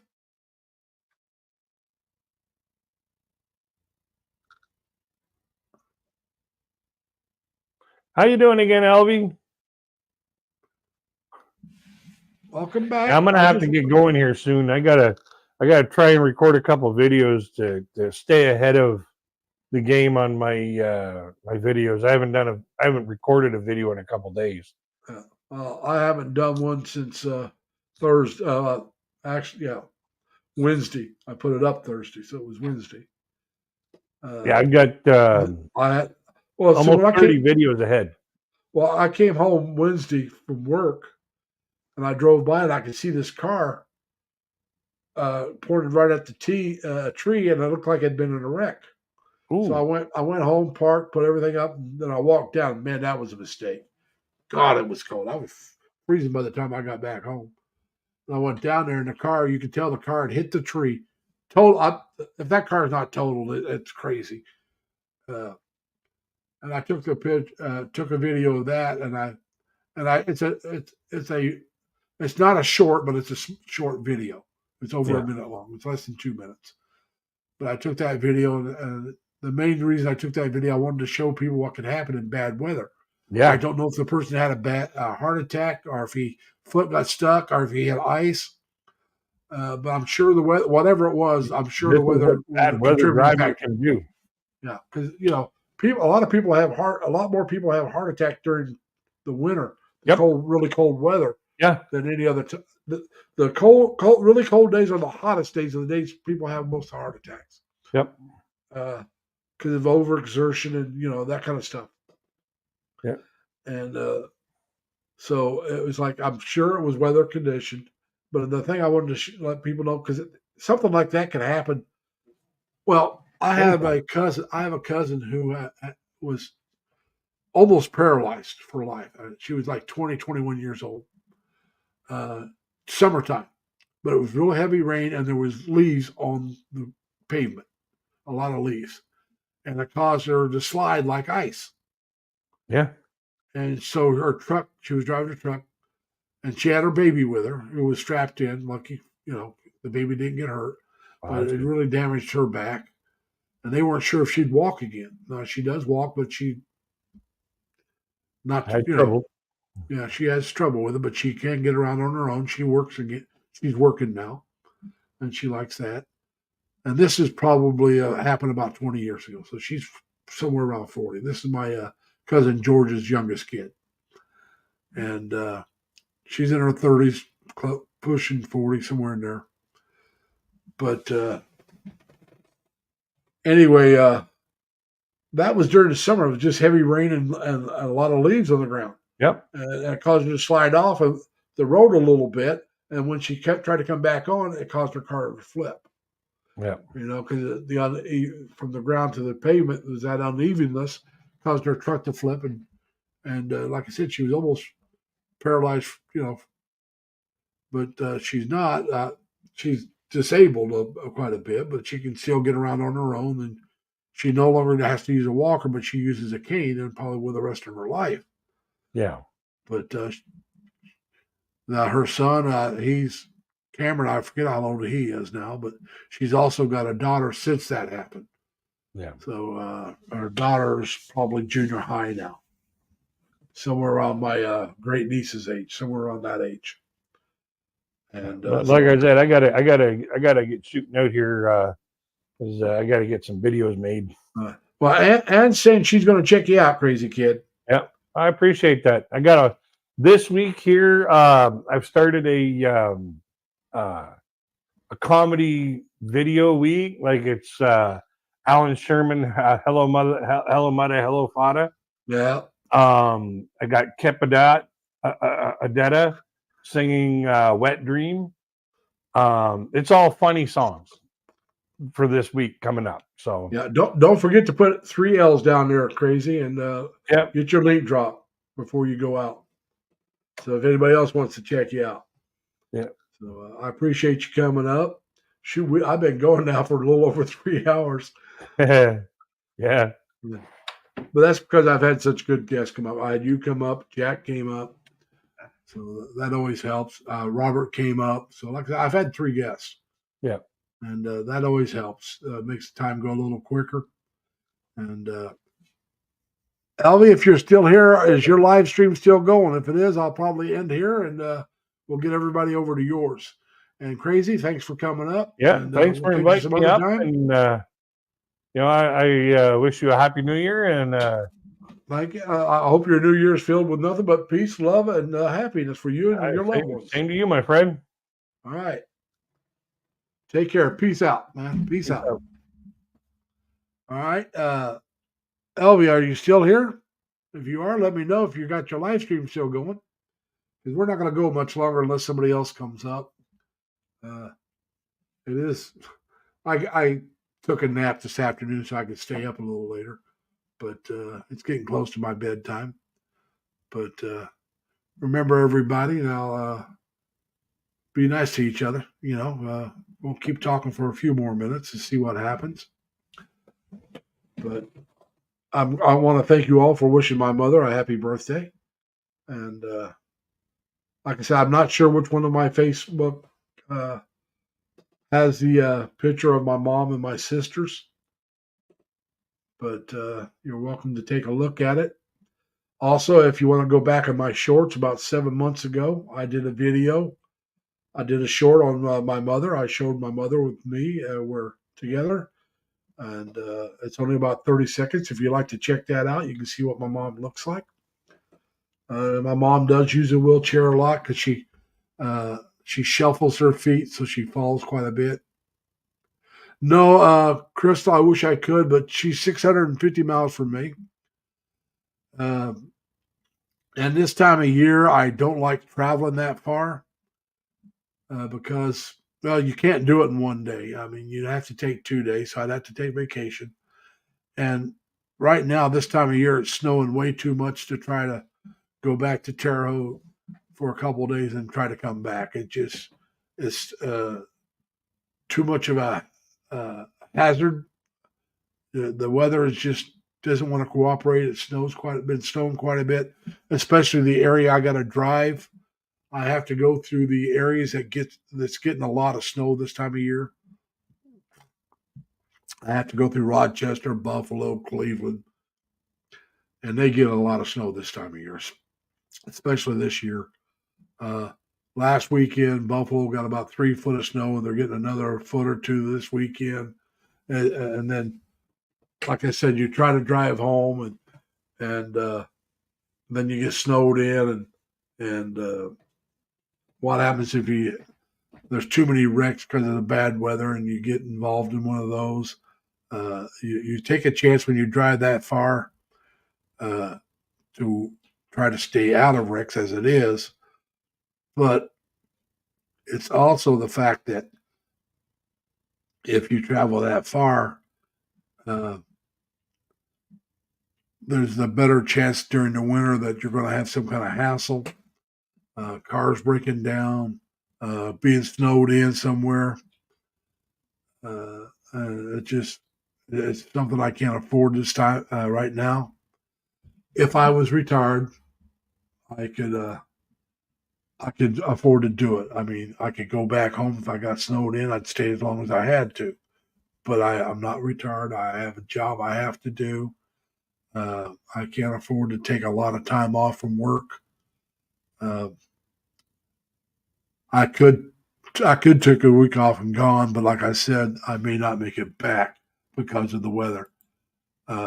Wintertime is not a good time to try to travel that far. That's why I try to go back in the spring or summer. Last time I went home, where the weather could be a hassle, was when I did those videos on the cover bridges. Gorgeous weather while I was there. The day I left, it snows, and I had snow all the way from Terre Haute till well into Ohio, and almost all the way to Erie, Pennsylvania. Lucky for me, it got less as I went along. I did a short video showing the front end of my car, what it looked like. My headlights were completely covered. Luckily, it was still daylight when I stopped and cleaned them off. Because the darker it gets, the more that would have been a hassle, more of a safety hazard. And that was in early November, when it doesn't snow very much. December, January, even early February, it snows quite a bit. So it's really treacherous to try to go home and come back during these months. So I just don't do it unless it's life or death. If my mother was on her deathbed, I'd go. No ifs, ands, or buts. I'd take the chance. But I may not make it, but I would try. But it's a calculated thing you have to do. My oldest sister is retired. She thought about going, her and her husband, but they decided not to go because of my sister's health. My oldest sister's 80, and her health is not the greatest. So it bothers her to drive a lot, to be in a car for very long. And the older she gets, the worse it gets. She was born with this health problem, and for years it never really slowed her down. She was able to do what she wanted to do. She had 2 kids, 2 boys. My oldest sister's about 5 foot tall. Her husband's over 6 foot, and both her sons are over 6 foot. And both of them were big babies, and I mean like 9.5 pounds or so. Both of them were 21 to 22 inches long. So, I mean, they were big little boys. Like I said, my sister's only about 5 foot. But I forget what they call it, but she has a real bad curvature of the spine. If they could straighten it up, she'd be about 5'2". That's how bad the curvature is. It shrinks her about 2 inches. And sitting in a car with that curvature of her spine can cause her a lot of pain. And the older she gets, the less she can sit in the car without pain. And I think from now on, she'll probably have to try to take 3 days to go home if she wants to go home. Where she used to always take 2. I used to always do it in 1. Now I take 2 days. I drive about halfway, stop a little over halfway actually, stop, spend the night, and then do the same thing coming back. Drive a little over halfway, stop, spend the night. It's easier on the body as the older you get. If I try to drive to Terre Haute right now, we're looking at about minimum 12 hours, probably 16 hours on the road. And that's caught stopping, taking breaks, getting something to eat, and filling the car up. 12 to 16 hours, depending on traffic and the weather. During the winter, it could be 20 hours or more. And I'm talking about not stopping anywhere. It could take you over 20 hours to drive that far if you made it. So that's why I try not to go home during too late in the winter, and it's too late in the winter for my mom's birthday. It's just too late in the winter. My mom's already buried, like I said, both my brothers and my brother that never made it home. I really don't want to have her have to bury her last son. That would be probably the breaking point for her. And so, like I said, if I try to go home, that might be something that happens. I'm not afraid of dying. I'm just afraid of dying before my mother. I don't want to put my mother through that. Like I said, she's already been through it enough. And lucky none of my sisters have passed, and hopefully they won't either until after my mom's gone. Like I said, she's and Crystal and all of you that are mothers or fathers, you'll probably agree with me. Probably the worst thing a parent can do is bury their child. I would think that would be the worst thing you can do for me, being I have no kids. It's burying my brothers and my sisters. I buried, my father. I will be around hopefully for my mother, but it's harder losing my siblings because my older brother was only 37 when he passed. So the younger they are, the harder it is. My younger brother was 56. My dad was 61. So, like I said, the younger, the harder. But it's always hard. I mean, it was hard to bury my dad. It was hard to bury my brothers. It'll be hard to bury my mother, who's 98 right now. It's just hard all the time to bury somebody you love. But it's that simple. And you never truly get over it. You do learn to live with it. It does become easier over time. But like I said, you're never truly over it. I still miss my brothers. I still miss my father. Always will. I miss my cousin Linda, who's been dead now for almost 50 years. She died at 20. So, that's all that is. That's my cousin George's younger sister. Hey, Bobby, how you doing? I'm not going to be here a whole lot longer. I've been on for over 3 hours. You're right, Crystal. The pain of losing someone you love never goes away. Yes, it really is. It's been my longest one in quite some time. Most of mine have been about an hour, hour and a half recently. Although I have done live streams over 5 hours, but not that much. Bobby, you're still in Thailand? Are you going back to California anytime soon? Hopefully not until the summer, because even California right now is getting nailed with snow and bad weather. But for those of you that don't know, time to get going is Bobby. His wife is Thai, and they retired and moved to Thailand a few years ago. Actually, last year. He lived in California, did a lot of videos on the Lake Mead. He has a live stream on Fridays. I can't tell you the time now. It used to be when he was in the States, the time where I could actually listen, and the live stream is usually singing. He has guests up and they'll sing songs and stuff. I always found it entertaining. But here, while he's in Thailand, it's a different time frame, so it's harder for me to make it. All right, going back to the end of March. Well, the end of March, it should be getting better. It should be, especially California. But it's if I could afford to do it when I retired, if I could afford to do it, I wouldn't mind doing the winter months in the Philippines and the spring, summer, and fall here in the States. But I can't afford to do that. I don't have that kind of cash. My retirement won't give me enough money to do that. So I'll move to the Philippines, and if I can take, like I said, I'm going to go to Cebu first. Now, if Cebu doesn't agree with me, I'll go somewhere else. I'm going to try to find a place in the Philippines to live and be comfortable. And that's why I got to work a couple of years to save up enough money to afford to go there and look. And I'm hoping Cebu, it would be great to hit the first time, but if not, there's places like Iloilo, Dumaguete, Ormoc,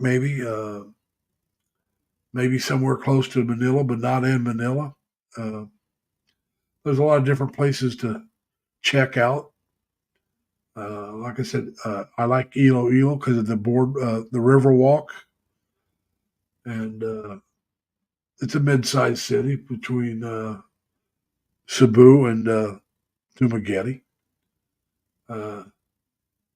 So I'm a city boy, but I'm a small town city boy, or large, big town or small city boy. That's what I am. And so, now I know if I was younger, Cebu would be great. That would not be too large. But at my age, I might decide it's just too big for me. I might decide that it's not for me. Now, you take 20, 30 years off my life and put me over there at 40 or 50, I think it'd be a great fit for me. But like I said, time changes. Uh, so, uh, Iloilo may be the place. I'll check it out. I'll also check out Dumagetti probably, and maybe Davao or a couple, like I said, Ormac or Ormark, however you pronounce it, and maybe some places up in Luzon somewhere.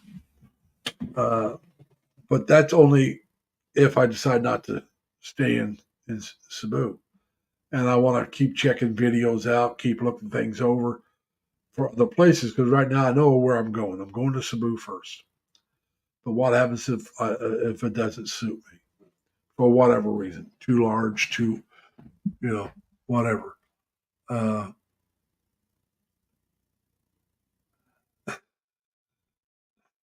Well, I'm going to tell you the truth. That would be all right for a short period of time, but I have to have electricity, whether it's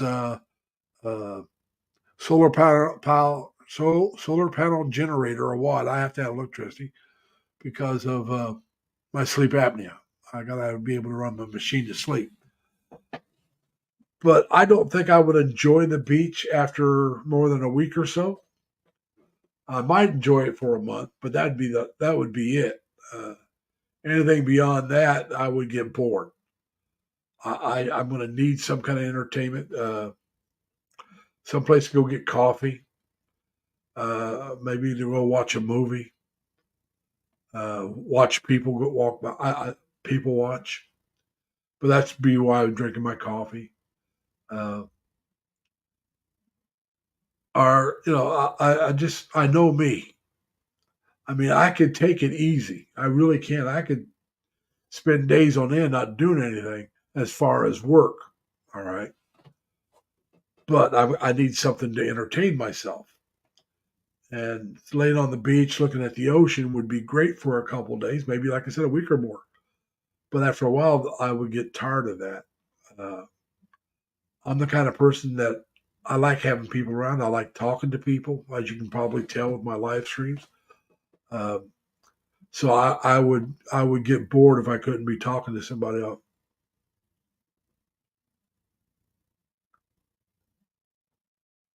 Nothing wrong with that, Bobby. If I had the money, I'd do that all the time. I'd do that here in the States if I had the cash.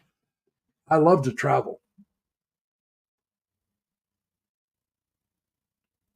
Oh, you're going to Cambodia for tomorrow for your 90-day visa check, huh?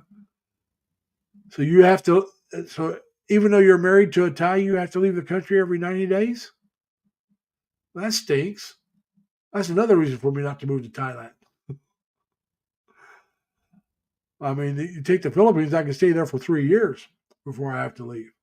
Now, I'm going to tell you the truth. If I decide I really like it, I'm going to get an SRRV. I'll get the military one if I can qualify for it. If not, I'll do that every 3 years. I'll go somewhere. That's not that bad of a deal. But we'll see. I mean, we'll do what we have to do. And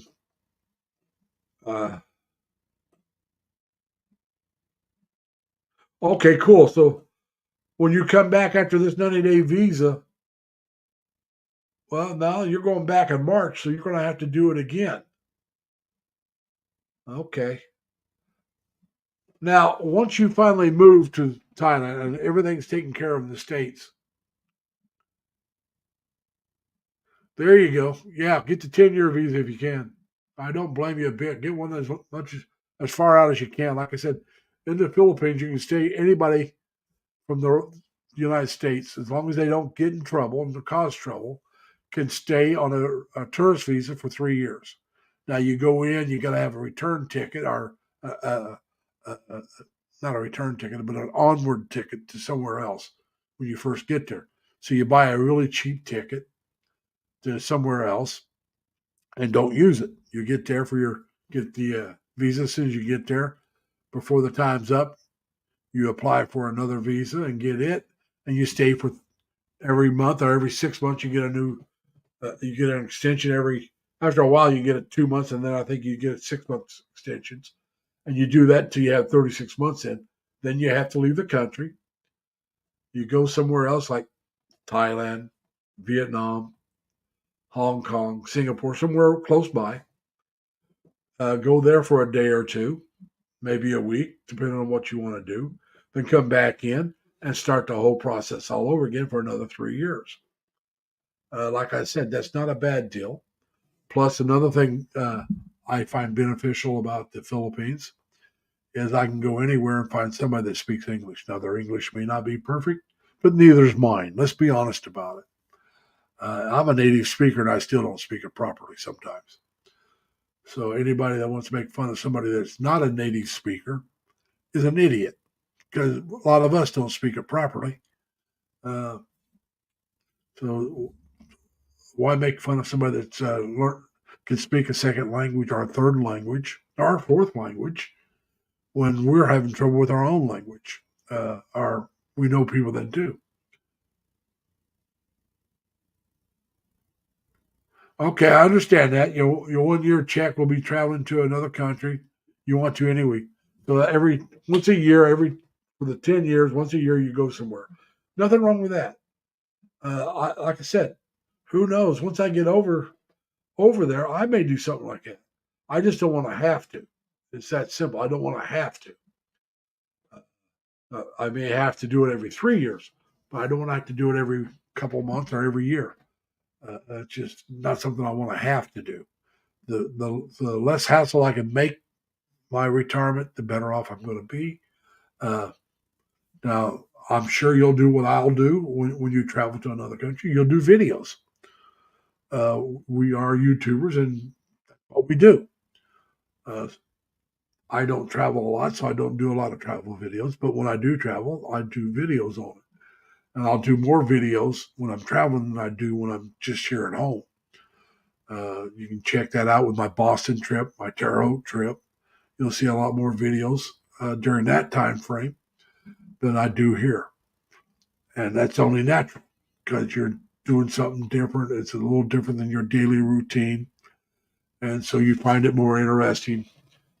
People that never been here and never done what we do may find our daily routine interesting. And so, there's no harm in doing those either. But let's be honest about it. We like to do things that are different. Right now, I plan on retiring in about 3 years. I'm 70. I plan on working until I'm about 73.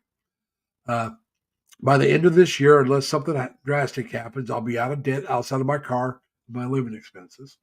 Then I want to work for a couple of years at least to pay off, to save up money so I can afford to move over there and afford to, if I have to move more than once, that I can do that and have enough money that if it turns out it's not for me, I can move back to the States.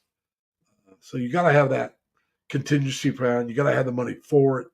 Now, you say, well, what about finding a new place to live? That's taken care of with family. I can move in with family. I know my family well enough that they'll let me live with them while I find my own place. I can live with them for a few months if I need to be.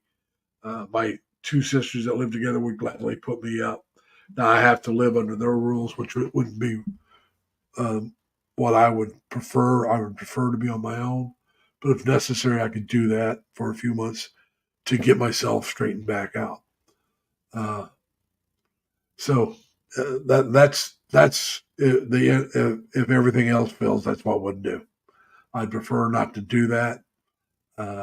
So things have to really be catastrophic for me to do that, but I could do it.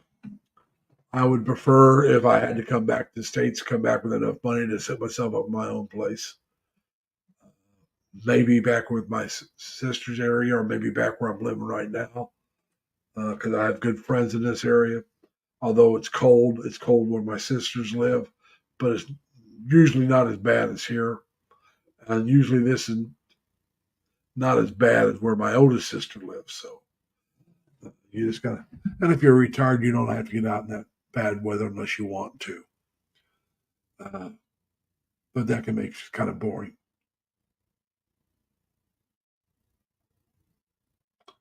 Yeah, I don't blame you, Bobby. You're right. Either you need to sell it or rent it, and I would prefer to sell it myself. Put that money aside in case you need it for whatever reason. That would be a big chunk of change to have for emergencies.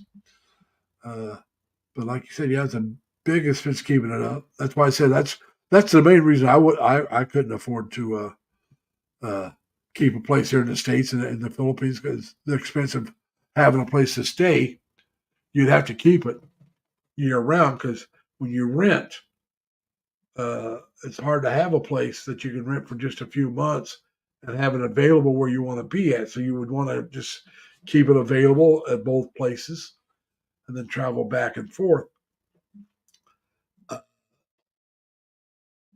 The logistics of it, as far as what I mean by that, by the payment, keeping the payments is no problem. You can set up auto pay. Where I live right now, I can set it up where they take it out every month and I don't have to do anything. Just set it up and they take the money out.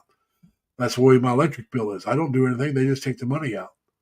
So I could set that up for both and that's taken care of. But keeping a place here where I'm living and trying to keep a place in the Philippines would almost eat up my entire budget. I'm a poor boy. I've worked most of my life, but I'm on the lower end of the Social Security spectrum. I'm not at the bottom, but I am towards the lower end. And by the time, like I said, by the time you pay for rent for two places, pay your utilities for two different places, I'd be pretty well broke. And I don't want to do that. And I don't blame you. I wouldn't want to rent either, because I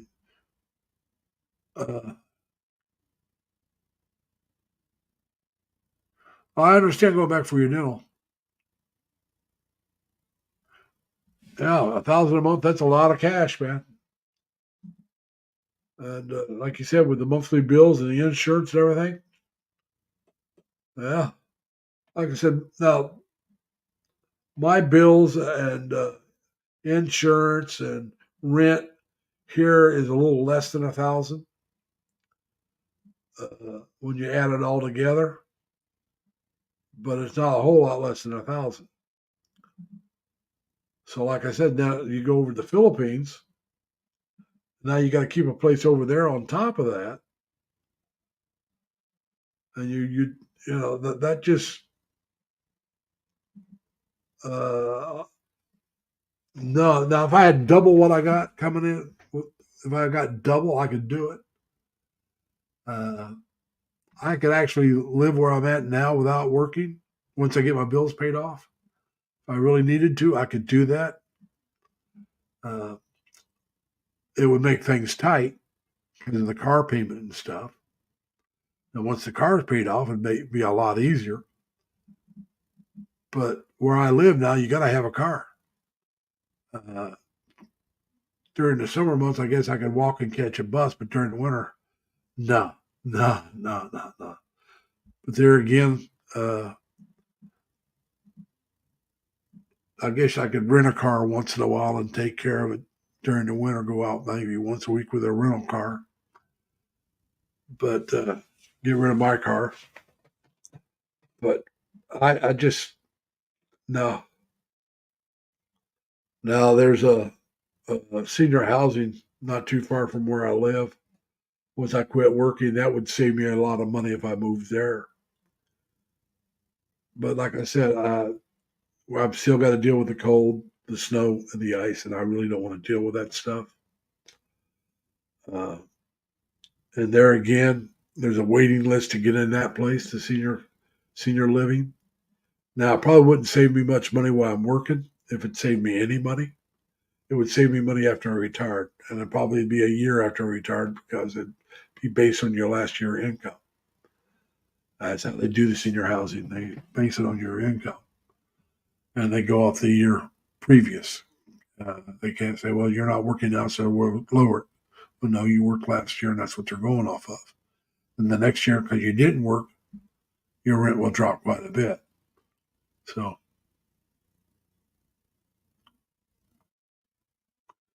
yeah, you need to get rid of that pickup truck too.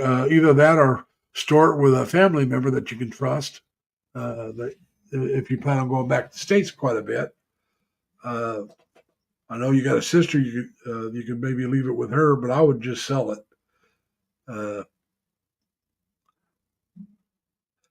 That's me. Like I said, when I go, I plan on getting rid of my car. I'll probably still owe payments on it, but that's all right. I'll have it almost paid off, and I'll get rid of my car. And I'll sell it for whatever I can get, and that'll give me a little extra money. Now my car may be paid off by the time I actually leave, because like I said, I'm not going anywhere till my mother passes away, and the earliest is 3 years, even if she passes away before that. But if she's still alive at the end of 3 years, I'm still working, and I'll keep on working for at least another year, and then I may just say the heck with it. And I don't know yet. We'll find out. Like I said, we know what my plan is. It's God's plan that we gotta think about, because He can change my plan anytime He wants. There's nothing I can really do about that. So I just have to, do what I can do and see how God wants to go. I'm not super religious, but I do believe in God, and I do believe God can change our plans anytime He wants, whether we like it or not. Doesn't matter. And so,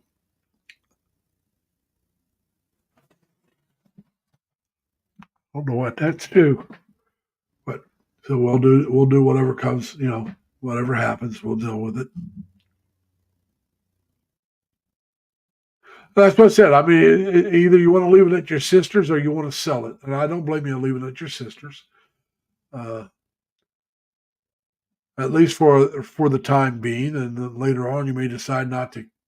You may decide to get rid of it, because you may decide it's better just to rent a vehicle when you're back home. But that's nothing you have to decide right now. I will get rid of my car because now I may get rid of it to a family member if they want to buy it and give me a decent price, or I'll just sell it outright. So it'd be a good car for my great niece.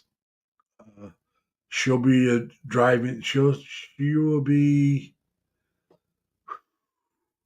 If I can leave in 3 years, she'll be around 16 years old, maybe 17. So it'd be a good first car for her if they want to buy it. It's all-wheel drive. It's a Subaru Crosstrek. It's small, all-wheel drive. So it'd be a car that would make her a good first car. But we'll have to wait and see. My nephews will all be out of college by the time I get done, and they'll be off working. And well, my nephews, their dad will probably buy them brand new cars when they graduate. At least if they go to the masters, they'll get a brand new car when they graduate. His parents bought him a brand new car when he graduated with his bachelor's as a graduation present, and he makes more money than his parents did. So, hey, Mike, welcome back. So, like I said, I figure they'll both probably get brand new cars when they graduate. They're 3 years apart. The oldest son will graduate this year. He's a senior. The youngest one is a sophomore. So, the oldest boy is a professional drummer, and he's also a writer. He writes for a newspaper or article, some kind of publication he writes for. He has played, like I said, he has played the drums professionally. He's been paid to play drums. He's in a band. Really bright young man. So his younger brother is a really bright young man. Now, his younger brother played the violin. I don't know if he's still playing it. They go into different colleges. So we'll see how that goes. But they're both very bright young men. And So everything's going all right now. So